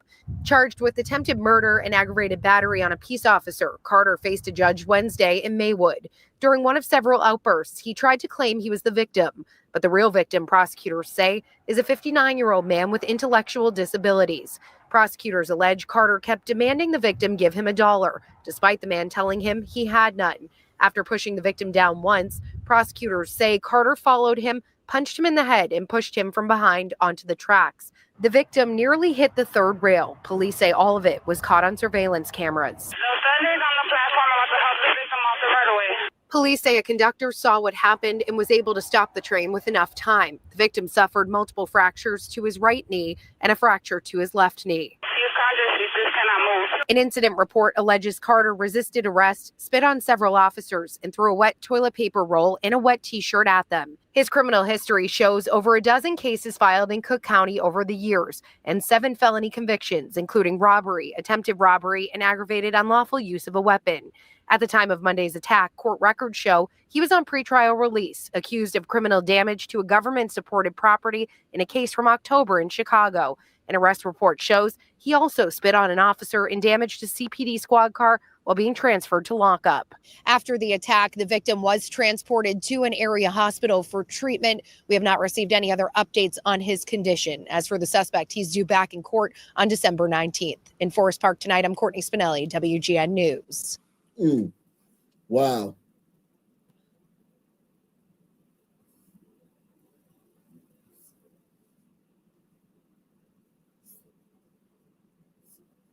Wow. Um,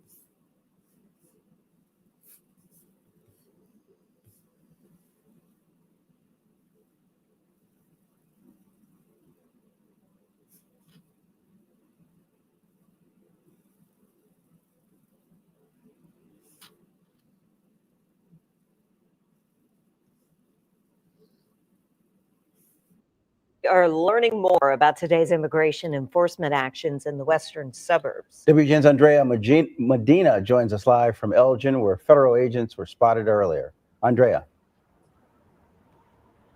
Hi, Taman and Jackie. The Elgin Rapid Response Team reports one man was detained, though it's not clear if more were involved. While the ramped-up immigration enforcement has decreased since last month, immigration advocates say that it persists here and surrounding areas.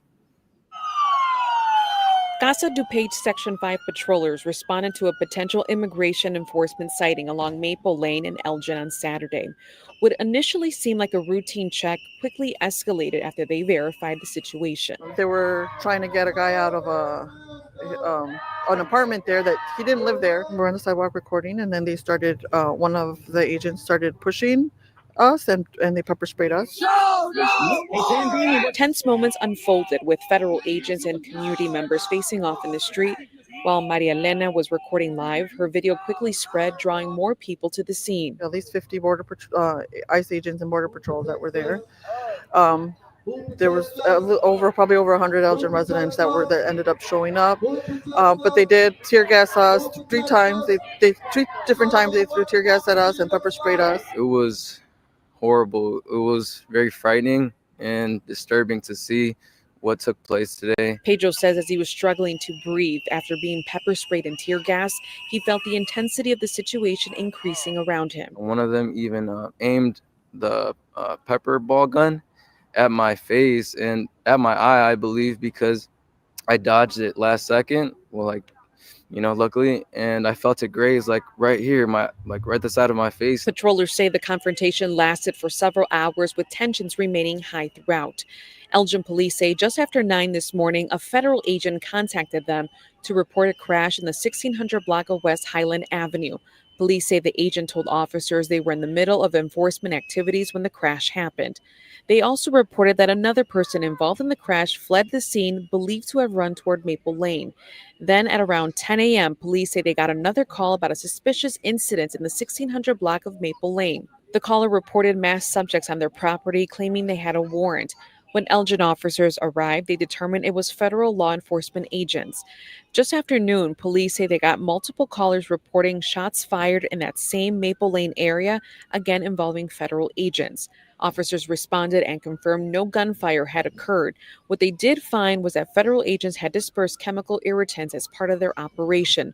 Police and fire crews provided medical aid to 7 people exposed to those chemicals. Outside the police station, a small crowd formed in response to the federal presence from earlier in the day, expressing a need for more protection from local law enforcement. Patrollers say the gathering also served as a reminder that the federal presence in the community is far from over. People just think that they had left and gone to other states, but they're still here too. Elgin police stated they will respond to all service calls, but the Illinois Trust Act prohibits officers from assisting with federal immigration enforcement. We have reached out to DHS for comment. We're still waiting to hear back from them. We're live in Elgin. Andrea Medina, WGN News.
I ain't gonna lie, you know what, man?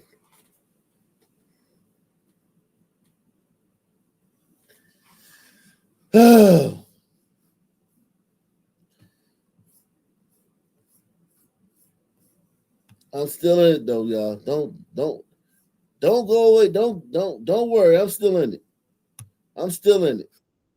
Security guard Jordan Williams tells me, as trivial as it sounds, there was an argument over a missing cell phone and a plate of chicken. He says the woman came out of the bar. Security guard Jordan Williams tells me, as trivial as it sounds, there was an argument over a missing cell phone and a plate of chicken. He says the woman came out of the bar in Shockoe Bottom, walked away for a few minutes, but came back armed with a gun. Crazy to think, and even in a situation like that, over a phone, over food at 2 o'clock in the morning on. Well, you know what, man? Your phone is serious to you, man. The plate of chicken, I don't know, but your phone, man. Yeah, like I ain't gonna lie, man. I would want to kill somebody if I think they stole my phone and they was still right there. Press 1. I would want to kill you if I felt like you got my phone missing and you got it. I'm not gonna kill you. I would want to kill you. That's just how people are, man. Your phone is everything to you, man. Your phone is everything. Your pictures. You gotta get shit backed up. That's why I backed up a lot of stuff on my phone, man. You know what I mean? You gotta back up that shit, man. Because listen, you got everything on your phone. Your whole world. Your phone is your whole life. Yeah, and that chicken, man, I ain't gonna lie, man. It depend on who made the chicken. Now, is it Popeyes or is it KFC? If it's KFC original recipe, thighs, KFC original recipe thighs. Oh man.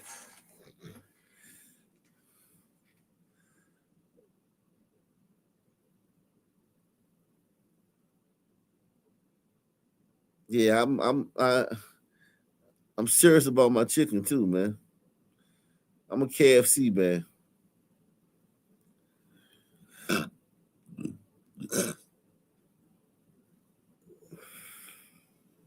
I'm a KFC man.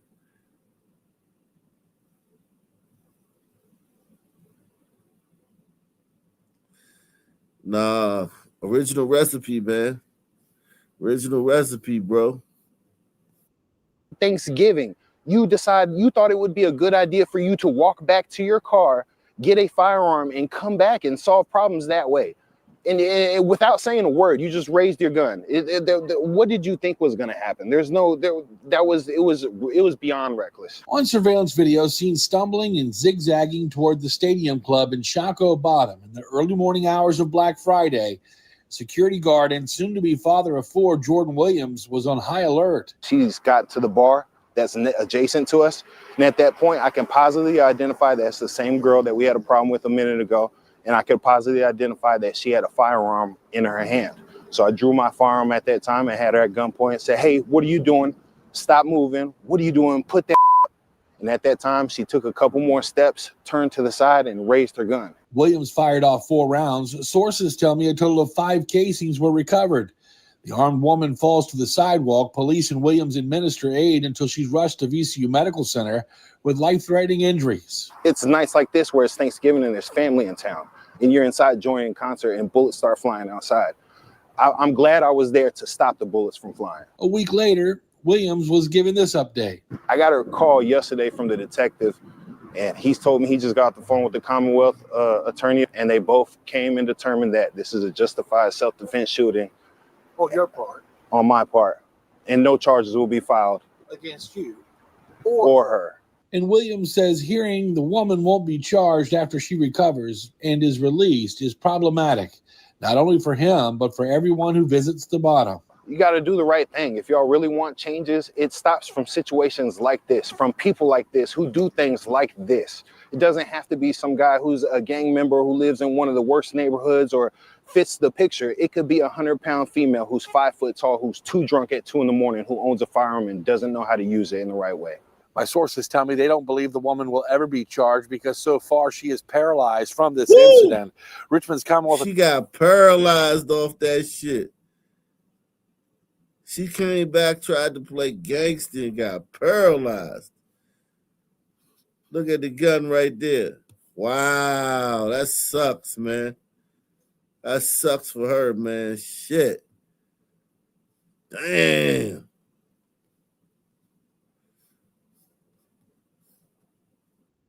Five casings were recovered. The armed woman falls to the sidewalk. Police and Williams administer aid until she's rushed to VCU Medical Center with life-threatening injuries. It's nights like this where it's Thanksgiving and there's family in town. Wow.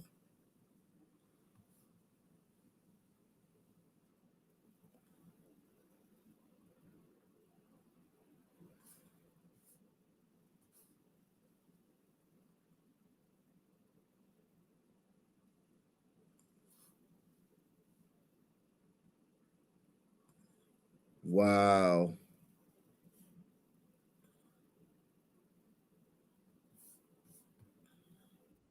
Well, gripping testimony in the courtroom as the stepfather of 11-year-old Brandon Dominguez Chavarria took the stand today. And thank you so much for joining us live at 6. I'm Trisha Keene. And I'm Abel Garcia. Brandon was shot and killed during a Henderson road rage incident just last month. And the man accused of killing Brandon was also back in front of a Henderson judge. And reporter Shelley Leggett was there and has all of the details of what happened in court today.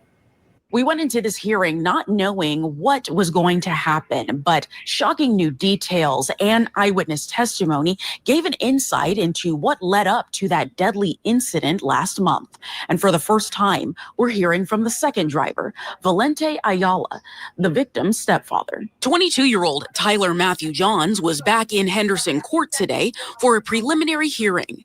He's charged with murder after investigators say he fired into a vehicle on the 215 Beltway on November 14th, killing 11-year-old Brandon Dominguez Chavarria, who was on his way to school. During today's hearing, the judge was presented evidence and heard from several witnesses. Doyle Miller. All of a sudden, I heard pop, and I looked at my wife and I said, that was a gunshot, and then I heard a crash. Russell Kleiss. Right past the Gibson off-ramp, that's when the two lanes were starting to merge.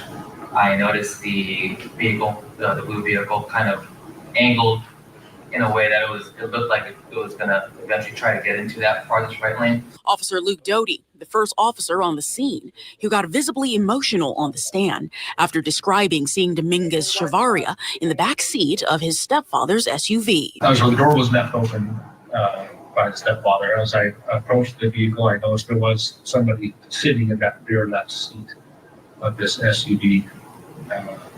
Didn't call it color, it was dark color.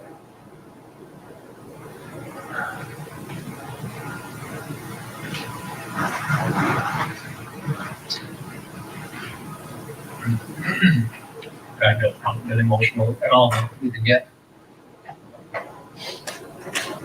I kind of think about things too much. Stay professional. So my job is to be professional. Think about stuff when you're doing your job. But there's a difference. And the second driver involved in the incident, Valente Ayala, Dominguez Chavarria's stepfather. He sat next to a Spanish interpreter on the stand as we heard for the first time what he says happened that morning on November 14th. I look at him, I turn around to look at him, and at that moment I see that he was already pointing a gun at me. After hearing several hours of witness testimony, the judge found there was enough evidence to move forward with the case in district court. Johns is expected back in court on December 11th. Reporting from the newsroom, I'm Shelley Leggett. That's crazy. That is crazy. We're gonna keep covering that story all the way to the completion of it, man.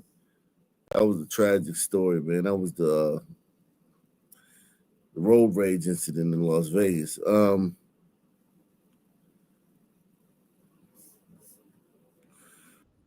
first time we're hearing from the family of the man shot several times at Phil's Cash Saver Wednesday. 61-year-old Michael Casper was shot 8 times. Police shot and killed the suspect, 28-year-old Juan Melgar Ayala, in a gas station shootout later that same day. 4 officers were hurt by the gunfire. In this KETV News Watch 7 exclusive, Beth Carlson. Burrito's on fire tonight, man. On burritos are on fire tonight. Shout out to my man Astor J, man. He said KFC for the chicken original and Popeyes for the sides. You know, man, I like Popeyes fries best. Yeah. Those seasoned fries, man. I'll give you that. I'll give you the fries better, yeah. Macaroni and cheese, about the same. Biscuits. Yeah, fries and biscuits. You right. No, you right, Astor J. Fries and biscuits, Popeyes, definitely. Sat down with Casper's longtime partner and son for the first time since the tragedy. She joins us live outside Nebraska Medicine. Quinicia, Bill, I'm outside Nebraska Medicine where Michael Casper is recovering after 2 surgeries with more to come. The 61-year-old was shot 8 times outside Phil's Cash Saver Wednesday in what the family calls a random act of violence. Now they're asking for the support of the Omaha community as Casper fights for his life. Well, I don't even like to watch murder movies or gory movies, let alone living it. 61-year-old Michael Casper is best known as a father. Michael Casper, man. Casper was out here. He was real friendly, man. Casper was being real friendly to them Sun sisters, man. Think about it, man. You live with a Sun sister all these years, and then you get clapped by an own burrito.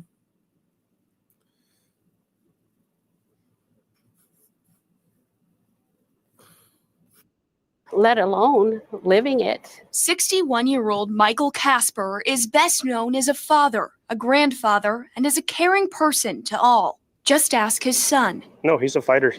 Like I said, he would help anybody out. If there was somebody broke down outside right now, he'd pull over and try to help them out the best he could. Ronette Goodwin and Casper have been together over 15 years and live together in Omaha. Wednesday, he went to the store for milk and eggs. Regular day, he was asking, what are we going to have for dinner? Less than an hour later, Goodwin received a phone call she never expected. Well, I want to inform you, I'm with Michael, and he's been shot multiple times. And of course, my mind was like, what? Casper asking a bystander in the parking lot to, quote, call his wife after he was shot unprovoked. I didn't know how many times he was shot. At that time, I was thinking it was 2.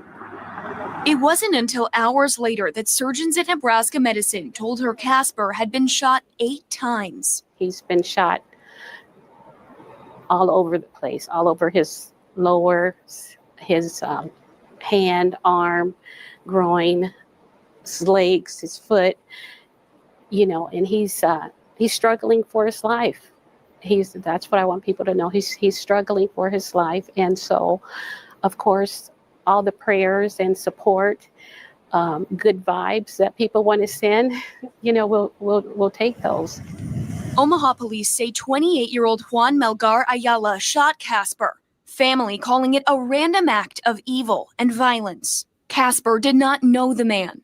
Melgar Ayala has previous felonies for burglary, is from El Salvador and not a U.S. resident, and has a history of mental health challenges, according to police. It's very unfortunate that the person who did this was in that state of mind, so lost and dark, and out on the streets, who had a history of violence and a felon and not even supposed to be here, so I don't know, just some things needs to change. Goodwin says she chooses love in the moment of darkness. I choose to love. I choose to forgive that poor soul who created such an awful act. That's just horrible, but I think that someone who could do that has to be in a much more horrible place. As family tells us, Casper is fighting for his life. I couldn't imagine if I lost him and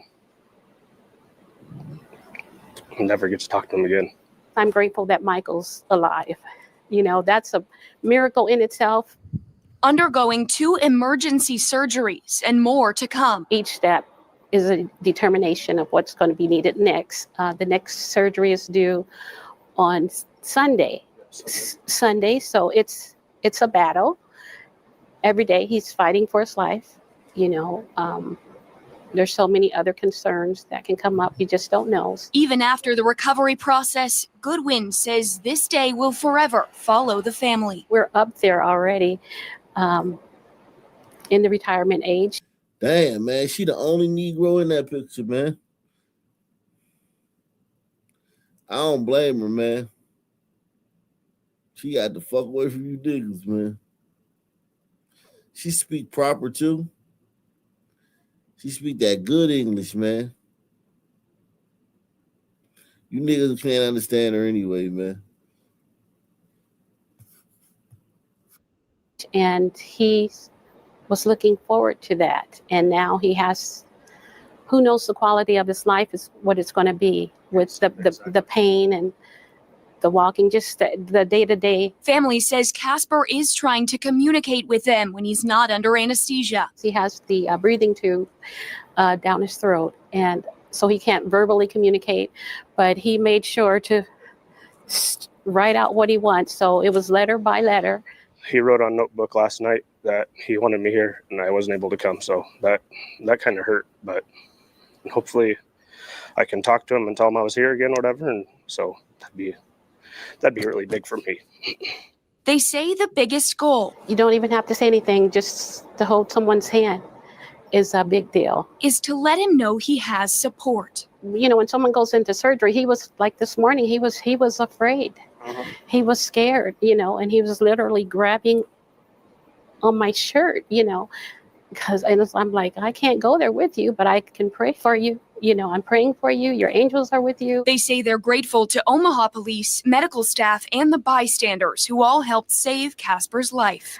Hey, just keep praying and keep supporting him, and because he has a long road ahead of him. He's fighting for his life. So fight along with us. Mm-hmm.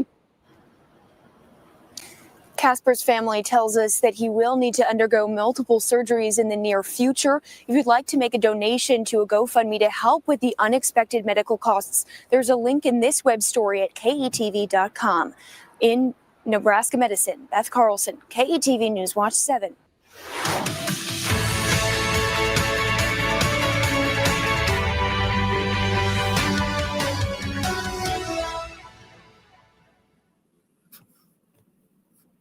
In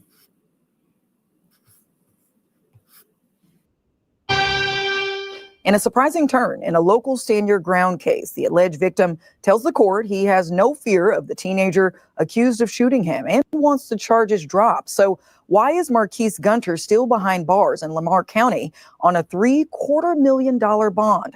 Here's the I-Team, Cynthia Gould, as she continues digging for those answers.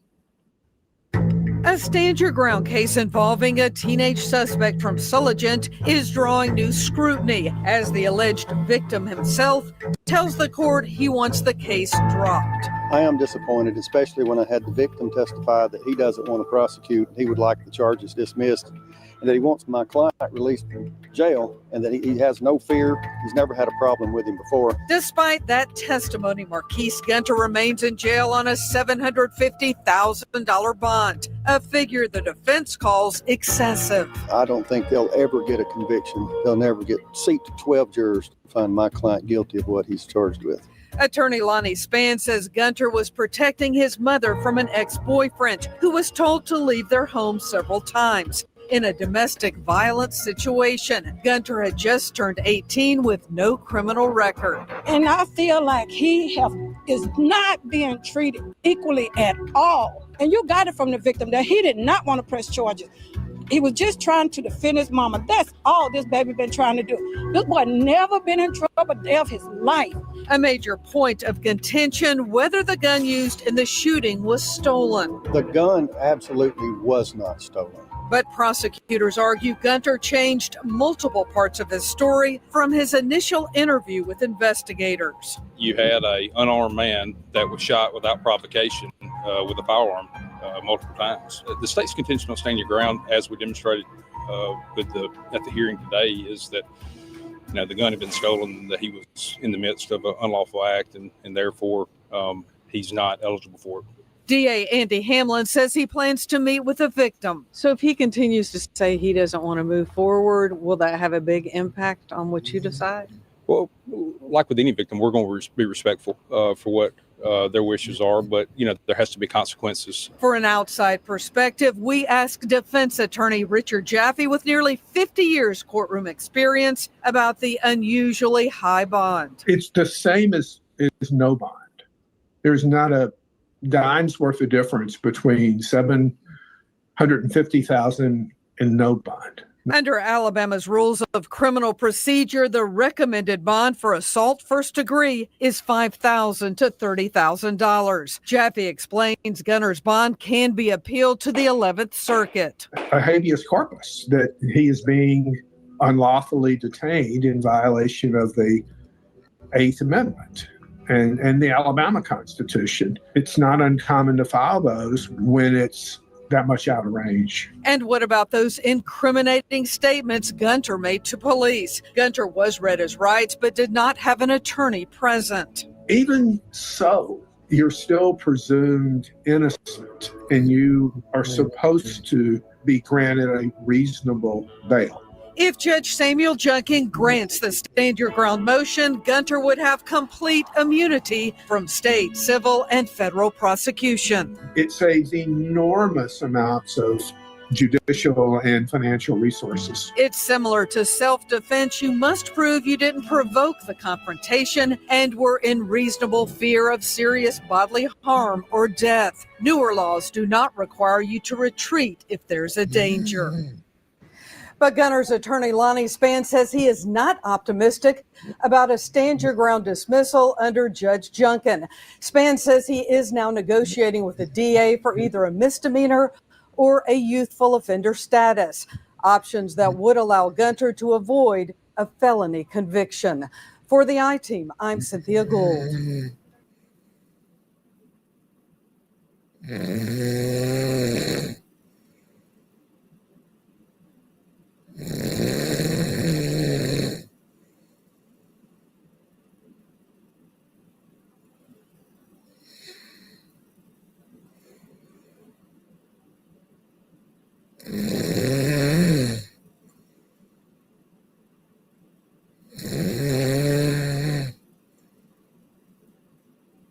You boy.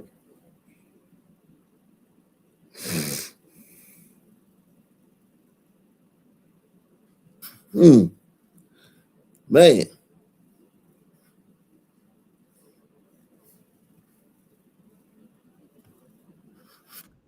Tonight, we are hearing from the property owner of the Lucille Avenue building where the child's birthday party was held. He did not want to be identified, but is shedding light on how that location was being used. KCRA3's Denton Cortez reports. I own this since 2018. We never had any single incident or anything like, bad. As the manhunt continues for last weekend's suspects in the deadly mass shooting, the property owner of the parcel where this all unfolded is speaking with KCRA for the first time. I had a phone call from my tenants that, there is a lot of cars around right here. The mass shooting that took the lives of 4 people and injured more than a dozen others, happening near Lucille Avenue, where more than 100 people were celebrating a child's second birthday party. The property owner telling KCRA that the original leasing intent was not being used how it was supposed to. This property is not zoned for or approved for the banquet hall or party hall. That was illegal. He tells KCRA News that the area was originally leased for office space and video creative purposes to Willie Collins of Monkey Space. Even I learned after all this happened that there is some business like this running on my property. How long has he been leasing from you for? No, it's just a new lease. Maybe 4 or 5 months, 5 months. Okay, so relatively new. 5, 6 months, yeah, that's it. San Joaquin County telling KCRA3 that it never received a request to operate a business at the location. Although Collins disputing that claim, saying he applied as a nonprofit through the county. Were you aware if he put in as a nonprofit at all? Or not really. When you search the Lucille Avenue address, Monkey Space appears at that location on Google Maps. It kind of poses the question. I mean, how often are you coming out to check the properties? Or are you trying to? I come at least twice a month. Twice a month. And we did ask the property owner if we could take a look inside. He did decline, but tells us everything remains the same from that frightful night. In Stockton, Denzel Cortez, KCRA 3 News. And as Denzen just reported, Willie Collins with Monkey Space is disputing San Joaquin County's claim it never received a request to operate a business at that location. Collins says in early July, he submitted a business application to the city of Stockton. The city does not have jurisdiction over the property. The county does. He says when he realized the mistake, he applied as a nonprofit through the county, even getting confirmation in October the application was received. We've reached out to San Joaquin County for a response on this. We have not heard back just yet. We do want to point out there's no indication Monkey Space has any ties to anyone involved with the shooting or is under investigation by law enforcement.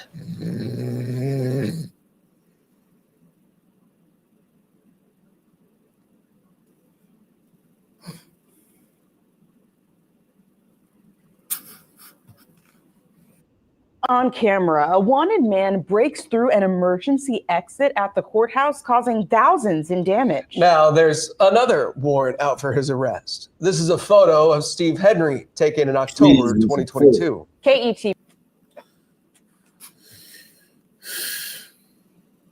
You said I'm about to fall over. I don't know. Nah, I just, you know what happened? Right, like, my kids, they usually go over the daytime to the grandmother's house. You know, go over this past week, it been snowing up in Pennsylvania. So I had my kids all day. And then they just kept staying. They kids said, Daddy, we want to stay with you. I let them watch TV and shit and just do whatever the hell they want to do, right? So they were like, we want to stay with you, Daddy. So they've been with me 6 days straight. This is the 6th straight day they've been with me during the day. I got them in the evening. And I got them on the weekends, but this has been the 6th straight day I had them. Them little people wore me out, man. I ain't gonna lie, man. They wore me out.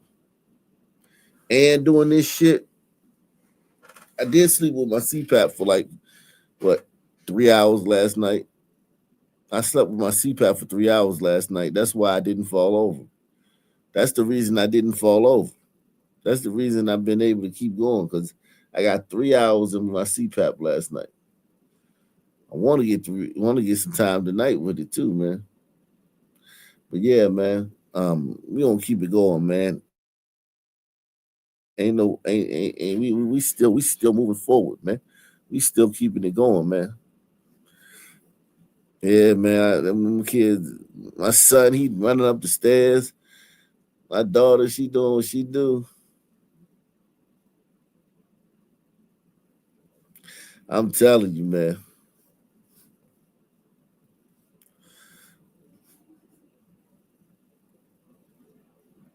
He said, what about my wife? My wife, she works. My wife worked in another town, man. She got to work. She work in another town, man. So she got to drive to another town to go to work. We up here in we in the cow town. We not in like, you know what I'm saying, Mayberry or nothing like that, but we in a smaller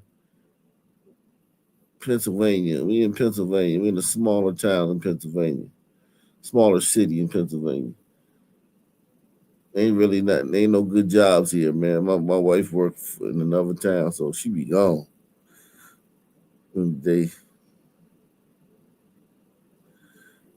Ain't no good jobs here in this place, in this town. Warehouse and shit like that. Target, shit like that. Yeah, man. At least I got this job, man. If I didn't have this job, I wouldn't. It'd be rough town, man. But yeah, salute to everybody out there, man. Everybody watching. It's 2:00 in the morning. We're gonna keep it going for a little bit, man. We're gonna keep it going. Make sure you hit the like button. Everybody hit the like button. Support the channel. PayPal, Cash App, and Super Chat. Take the $5 challenge. We're gonna keep it going a little bit more. Did we say New York? Didn't I say New York? Did I say New York earlier? I feel like I said New York. I feel like I said New York.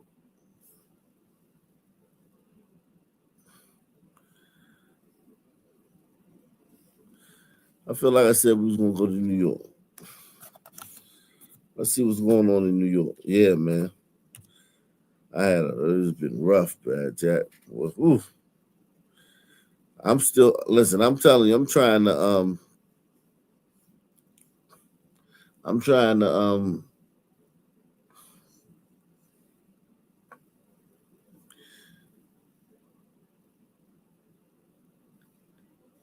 do 2 channels and get these kids tomorrow too. They're gonna be here. My kids, we're gonna tomorrow.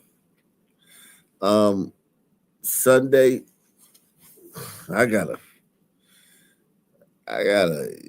drop some content tomorrow. So I gotta edit them videos while I'm watching them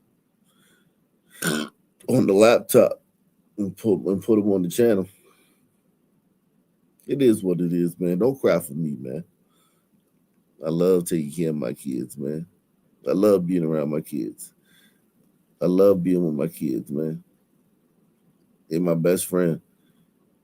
They my friends. They're my only friends, man. My kids, man. My wife.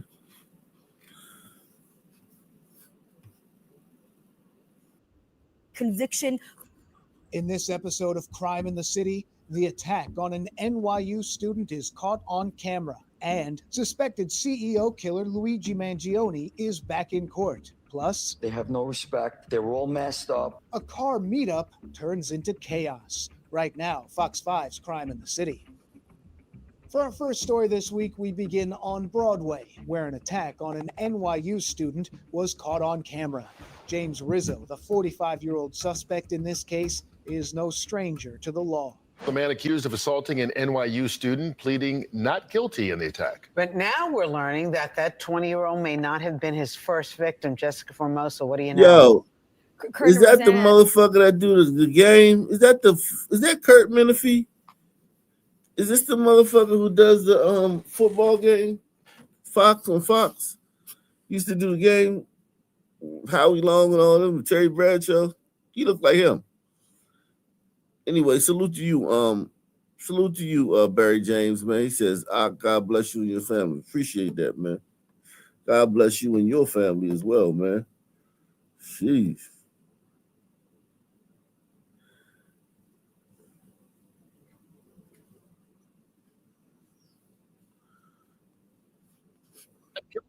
Guilty in the attack. But now we're learning that 20-year-old may not have been his first victim. Jessica Formosa, what do you know? Kurt and Rosanna, that is right. The suspect, James Rizzo, has a long rap sheet. Police say he has 16 prior arrests. Late last night, he faced a judge. We've learned the suspect was released from state prison in September, out on parole after serving 2 years on a conviction for persistent sexual abuse. Police say he is a serial offender. His victims, mainly women. The 45-year-old was arrested Tuesday for an assault on an NYU student. The attack was caught on camera and has since gone viral. According to the NYPD, Rizzo came up behind his victim on Monday morning in Greenwich Village, slapped her head and her behind, pulled her hair before throwing her to the ground and running off. The 20-year-old victim, Emilia Lewis, detailing the attack on social media. Rizzo was charged with persistent sexual abuse, forcible touching, and assault in that case. Now, but we have learned days prior to his latest attack, the suspect may have assaulted another woman, 68-year-old Diana Barzell. Police say it happened on Thanksgiving Day. The victim was walking along Fifth Avenue with her sister-in-law on her way back from... Split her shit to the white meat. God damn, he split her forehead open.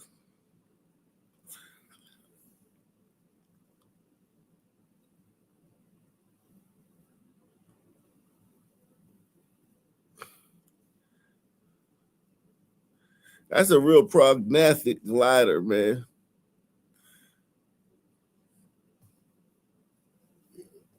He got a sloped prefrontal cortex. This glider don't have a prefrontal cortex either, man. See, not all gliders have prefrontal cortex. Not all of them. Most of them, like, you know what I'm saying? It's like a trait, but this one don't, man. He one of the gliders that don't got a prefrontal cortex, man. It's small. It's not big, man.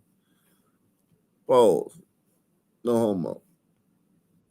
Rizzo has a long rap sheet. Police say he has 16 Yeah, he prior must be arrests. mixed. Late last Nah, night, he he faced don't a look, judge. man, look at that nose, man. Look at that nose, man. Look at that schnauzer. Diana Barzell. Police say it happened on Thanksgiving Day. The victim was walking along Fifth Avenue with her sister-in-law on her way back from the Thanksgiving Day parade when police say she was assaulted by Rizzo, leaving her with a gash on her forehead that forced her to get at least 6 stitches. On Tuesday, when he was picked up by police, authorities say Rizzo had burglarized a building near Washington Square Park. You're about to hear from Diane detailing her attack. She says the suspect came out of nowhere, got in her face, and started yelling. Once I saw his face, I realized things were not normal. So I looked away to try to disengage, hoping he would just go away. And after about 5 or 6 seconds of his continuing speaking, he stepped back and I thought he was leaving. And the next thing I knew, I was slammed into a glass panel there on the sidewalk and slid down. I guess he left. Very disturbing. Now, Rizzo pleaded not guilty to the charges. He's being held without bail. He's expected to be back in court today for violating his parole, and then again on December 8th on those assault charges. We now head to the Malba section of Queens, where an apparent late-night car meetup spiraled into chaos, ending with a vehicle erupting in flames and a security guard being assaulted. People in the Malba neighborhood say this is not the first time this has happened, and now a city councilor is getting involved as well. Fox 5's Stephanie Bertini is live in Malba with the very latest. Steph. Yeah, let me show you both something. You can see pieces of a vehicle here and tire marks. That's after a councilwoman tells us that the vehicle of a security guard who works the area went up in flames. And we're learning a homeowner was attacked. His wife also hit in the process, we're told. This is according to multiple reports and witness accounts. Drag racing at 141 Street and 11th Ave here in the Queens community of Malba turned into violence. The NYPD confirms a call in regards to drag racing turned into a crime in progress call over the weekend. This video posted to social media by Councilwoman Vicky Palladino shows a man and his wife approached by a group. She was hit and he was attacked, he told me, after confronting people he describes as teens with their faces covered and asking them, he says, to get off his property. We're told groups of people come to the neighborhood to drag race and even post about it on social media. After a confrontation with the described drag racers, the man says he ended up with a fractured shoulder, his nose, ribs, face, and thyroid area also injured, and his wife was hit in the face, we're told. He gave us an interview, but he asked us to cover his face. I walked outside and told the guy, get the F off my property.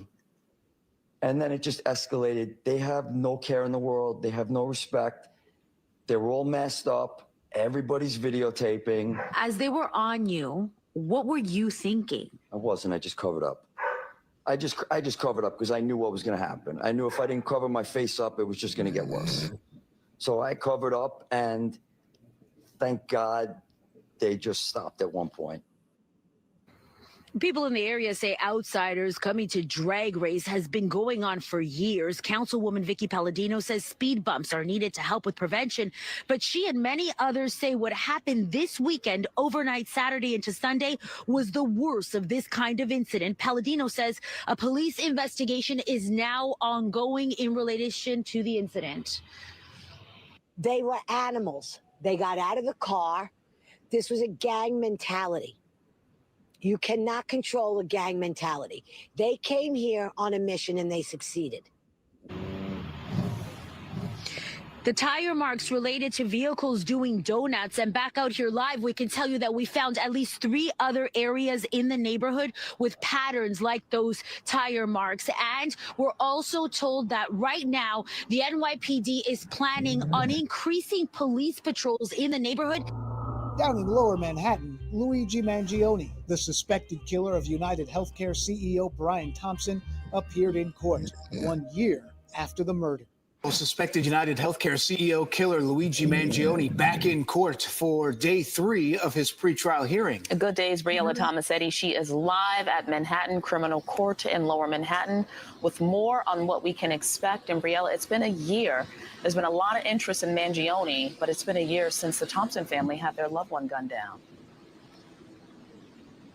Yeah, Tashani and Dan, good morning. Today marks exactly 1 year since prosecutors say 27-year-old Luigi Mangione ambushed and gunned down United Healthcare CEO Brian Thompson in Midtown Manhattan. And today, the 27-year-old is due back in criminal court. It marks the third day of a multi-day hearing that started on Monday and could very well go through next week. Mangione has pleaded not guilty to 9 state counts as well as 4 separate federal charges, which come with the possibility of the death penalty. Before the state trial gets underway, the court must review evidence collection and evaluate Mangione's statements. Earlier this week, Judge Gregory Caro began to hear testimony that will help him decide whether police had a legal right to obtain physical evidence, including a notebook and the gun found in Mangione's backpack.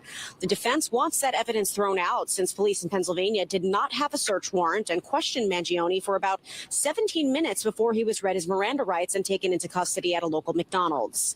This week's hearing applies only to the state case, but it is giving the public a preview of some testimony, video, 911 calls, and other records relevant to both cases. It's not immediately clear what witnesses or evidence will be expected today, but prosecutors may call as many as 28 witnesses altogether. They've maintained that police were justified in searching Mangione's backpack to ensure there was nothing dangerous inside and said his statements to officers were voluntary and made before he was placed under arrest.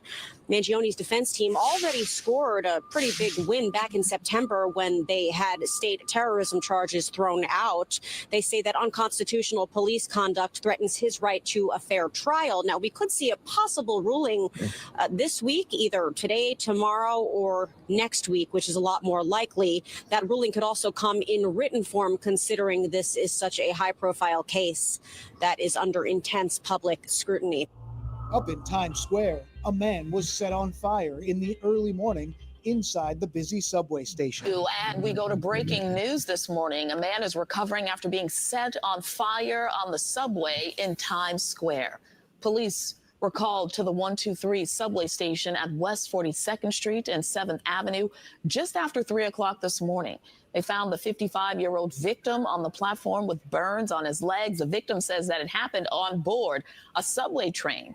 A victim was hospitalized in stable condition. Police are looking for a man suspected in the attack, and an investigation is ongoing.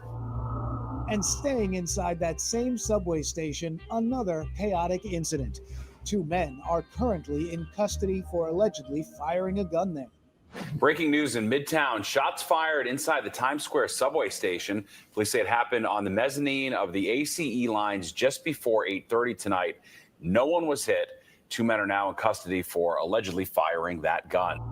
And finally, we leave the city for Long Island, where prosecutors say a porch pirate scheme systematically stole electronics from residents using insider FedEx tracking data. A bust just in time for the holiday shopping season. An international theft ring brought down on Long Island. Welcome back. I'm Steve Lacey. And I'm Natasha Verma. These are not your average porch pirates. Prosecutors say a network of runners were given FedEx tracking information to help them steal boxes moments after they got delivered. All right, Fox 5's Arthur Chen has a look at the sophisticated crime ring.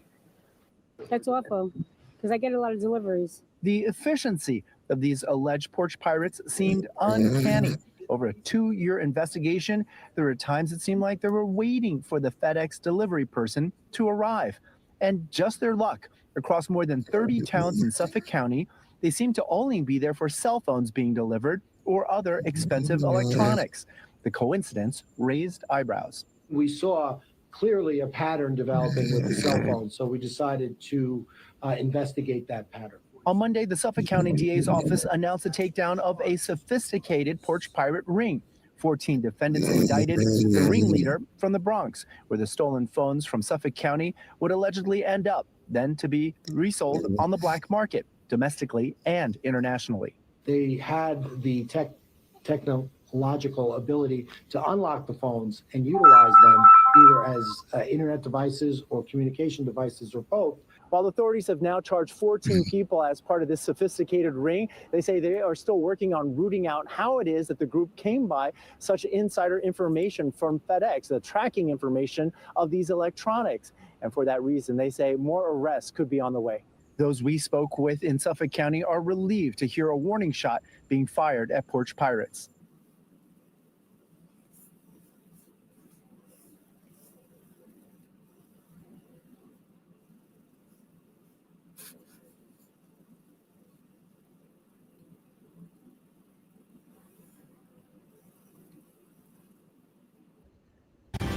Court documents are shedding new light on this man who police say opened fire on officers just hours after shooting a 61-year-old. Thanks for joining us. I'm Bill Shammer. And I'm Quinicia Fraser. Omaha's breaking news leader was the first on the scene of the shootout yesterday at the Quick Trip at 32nd and L. Tonight, we learned the suspect is identified as 28-year-old Juan Melgar. White folk lost Omaha. White folk lost Omaha. How do you look yourself in the mirror, white Ben? Y'all lost Omaha. A stronghold. Omaha was a stronghold. Y'all lost Omaha.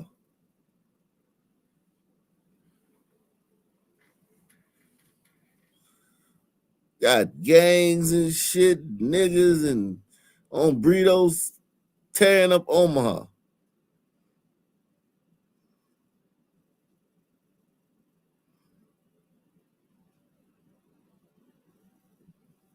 Man. Ayala. Police say he first shot Michael Casper multiple times near 30th and Ames. Casper is still in the hospital. A motive for that shooting is not known yet. Officers say Ayala then opened fire after being confronted at the gas station and died in the exchange of gunfire. We are bringing you all of the new information tonight. First, KETV News Watch 7.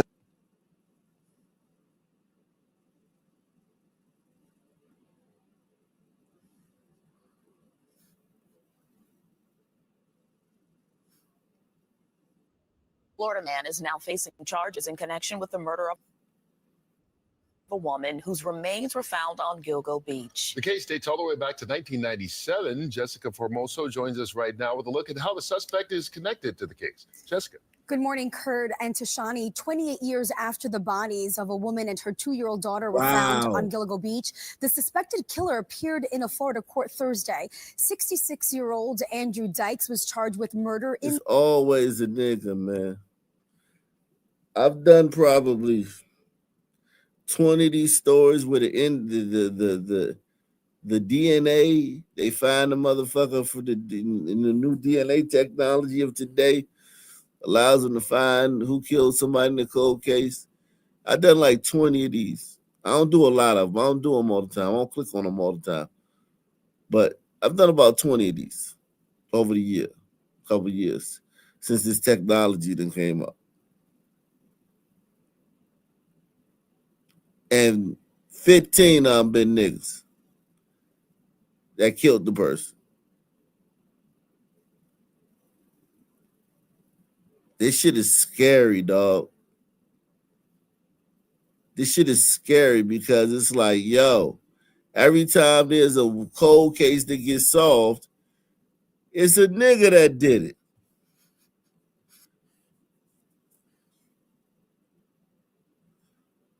Think about that.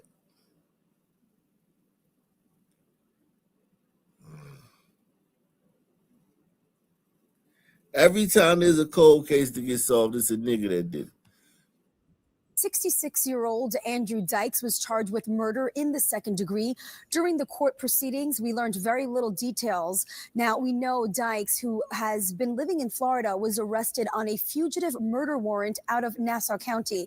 Newsday reporting the 66-year-old is the man wanted for the 1997 death of Tanya Denise Jackson. Jackson was known as Jane Doe number 3 and also referred to as Peaches. Her remains were found at Hempstead Lake State Park in in June of 1997. Other remains were found near Ocean Parkway over by Gilligo Beach, where her daughter's remains were found in 2011. Long Island architect Rex Heuermann, you see right there, was arrested in 2023 in connection with several of the Gilligo Beach killings and later charged with murdering 7 women. However, Heuermann was never charged with the killing of Jackson or her daughter. Meanwhile, yesterday in court, documents state Dykes fled New York. He said a few words to the judge yesterday when asked if he would agree to be extradited back to New York. You can waive formal extradition proceedings and voluntarily agree to return to the state of New York to address the charges in the warrant. You're not waiving any defenses you might have to those charges. You're just voluntarily agreeing to return to the state. You would do that by signing the document in front of you. After reading it, we would provide that to the appropriate authorities in New York, and they would come and pick you up. Those are your 3 options at this time, Mr. Dykes. Do you have any questions for me at this time? No, Your Honor. All right. Do you know what you'd like to do, sir? Yes, Your Honor. What would you like to do? I'd like to go to New York and defend myself. Now, unclear when he'll be extradited back here to New York. Now, NASA police identified Jackson back in April. They said she was a U.S. Army vet and a single mother living in Brooklyn at the time of her death. So far, no comment from Nassau nor Suffolk police. Damn.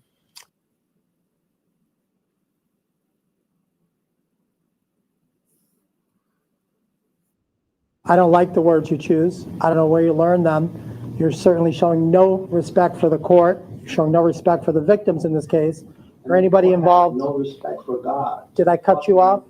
Did I cut you off? Why are you cutting me off? I let you speak. It's over. Are you going to let me speak? A judge there not holding back after he was interrupted while speaking at a sentencing hearing today. This happened in Schenectady County. Anthony Lewis, he was sentenced to life in prison without the possibility of parole. He's been convicted of killing his mother as well as his stepfather. And Lewis, well, he didn't hold back when the judge gave him permission to speak. He didn't hold back even when the judge didn't give him permission. Get your trip everywhere. I'm not about to fight in prison. I'm not going to die in prison through the grace of God. Whether he likes it or not, Anthony Lewis will spend the rest of his life behind bars. Convicted for the murders of his mother and stepfather in Rotterdam, Lewis's day to be sentenced in court finally arrived. I am going to go forward and sentence you. I know you don't care what I sentence you to. And honestly, I don't really care that you care or do care or not. On count 1, murder in the first degree, I'm going to sentence you to life in prison without the possibility of parole. This isn't Lewis's first trip into the courtroom. He first went on trial for murder back in April for stabbing his mother and stepfather, Kathy and Bob Guillaume, to death inside their home back in July of 2023. Something he doesn't deny. So she had a baby with a nigga, and then this white dude, she had a baby with a nigga and then married another white dude.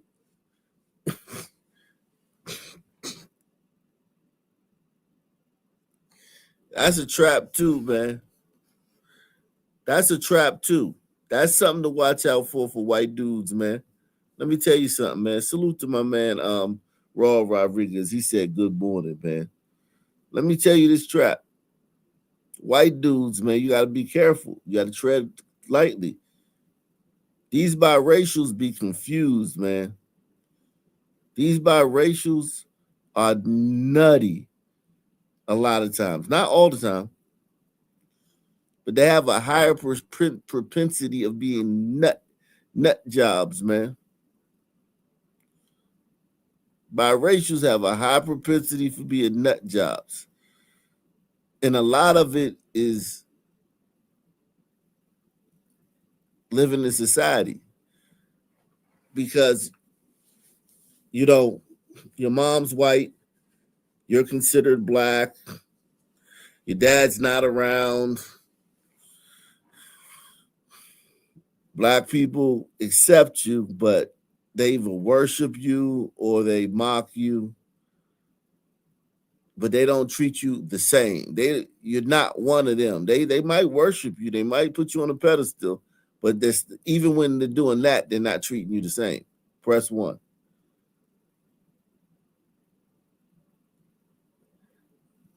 And then white people are like, just from their the one drop rule.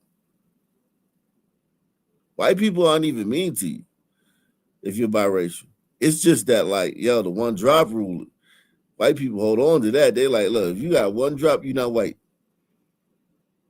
So you got the one drop rule on one side. Then you got niggas, they either gonna worship you or hate on you, but they not gonna treat you like you just a regular fucking nigga and shit. And that's gonna fucking psychologically fuck you up. Then the fact that, like, your mother's white, but you not white, you just miss being white.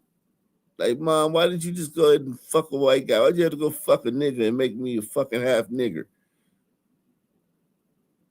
Fuck you, mom. You made me a half nigger. Why you just make me a white person?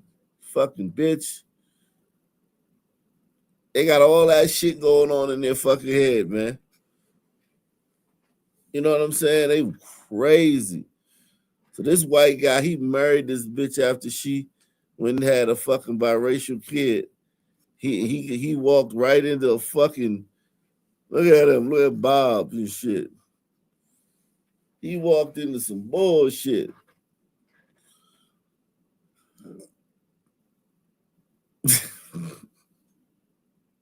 Fuck.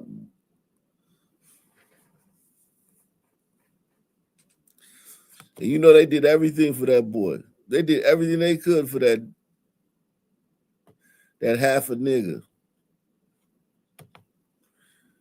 They probably bent over backwards to do everything they could to help him with his issues. He probably wanted to be a thug.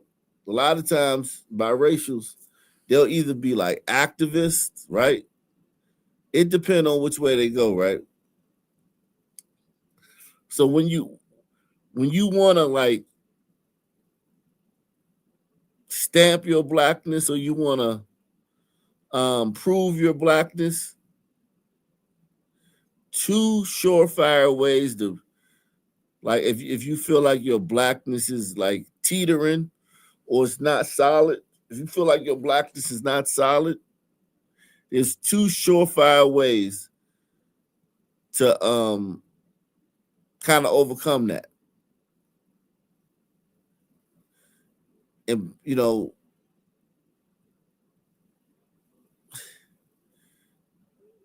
you can either be an activist, like you hate whitey and you're gonna tell everybody about it, and you're gonna fucking protest against whitey every chance you get. And you standing up for the black man everywhere, you know what I mean? You imagining racism and shit, right? You need to be one of them dudes, or you can be a thug. Because if black people believe that a thug is like the natural state of the black man, that's why we call them real niggas. Language is important. The reason we call thugs real niggas is because even we know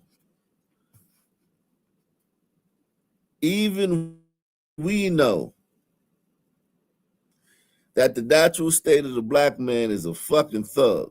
We know that.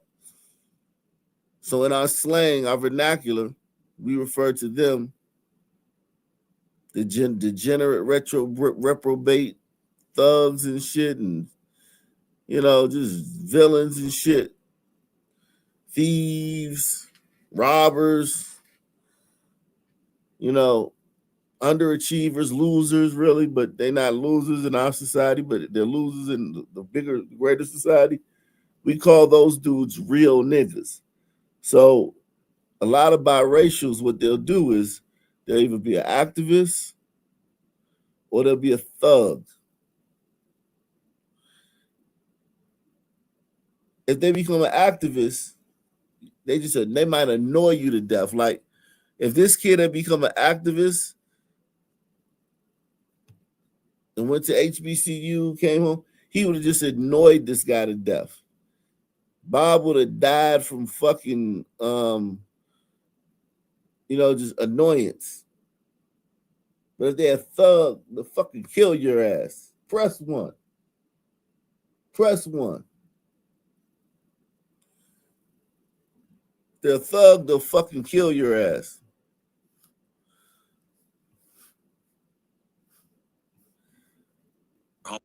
Home back. In prison without the possibility of parole. This isn't Lewis's first trip into the courtroom.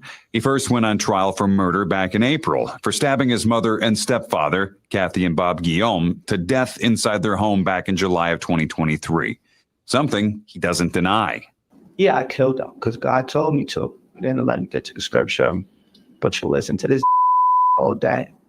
It's bad and he's a. Are you really going to speak like that? Yes. Now listen, God commanded me to kill him, and I did it. I don't care what you sentence me to today, because I'm looking back out to the grace of God. But you should be worried about yourself. I'm still going to get out. This sentence don't mean nothing. God got me through the grace of God. And so, all you straight up, I'm good. Hey, Don, Mr. Loomis, I'm good through the grace of God. Thank you. A number of Lewis's own family members were in court to speak out against him and what he'd done. His ridiculous reason for why he did this enrages me. I hope the court realizes the absurdity of murdering your mother and stepfather. Judge Mark Caruso summed up the day before ending the sentencing. I have been in this business for almost 32 years now. And quite honestly, I have to have a poker face up here when people are testifying on the stand and witnesses are on the stand. And if I didn't have to have that face, my jaw would have dropped when you mentioned what you did to these people that loved you. What he did to the people that loved him, the judge said. Now, as for the judge in Lewis's case, Mark Caruso, this happens to be the last sentencing of his entire career. Before retiring, he ended today's sentencing by saying to Lewis, quote, "Get him out of my courtroom."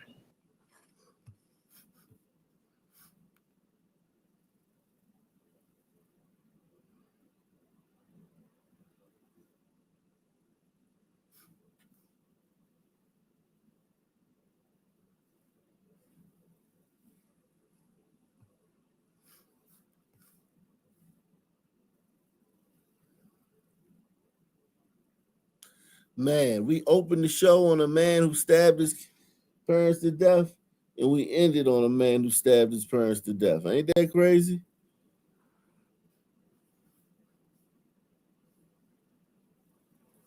Ain't that crazy? How that worked out? Great show, guys, man. I hit the wall. We finished strong, man. Press 1. We finished strong, man. I'm gonna try to get some rest tonight, man. I might go to sleep now, man. I gotta clean up the kitchen and clean up all their toys. I understand. It's nothing but toys everywhere upstairs, right? So when they go to sleep, I come do the show. It's toys everywhere upstairs. Food in the living room. Fucking cookies under the couch. Motherfucking grapes and shit. Just lying around on the rug and shit. And my daughter ate a pomegranate today. She ate 2 pomegranates today. Them little beads, them little seeds, pomegranate, they're everywhere, man. I gotta go clean that shit up now. And then I go to sleep.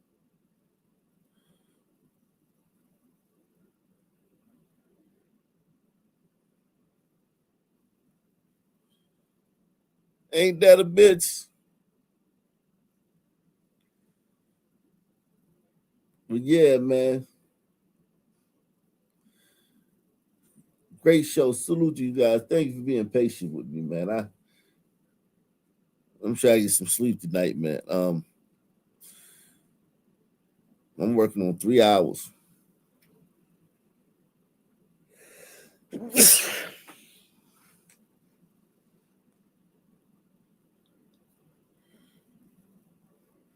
Same black time, same black channel. I'm out of here. Subscribe.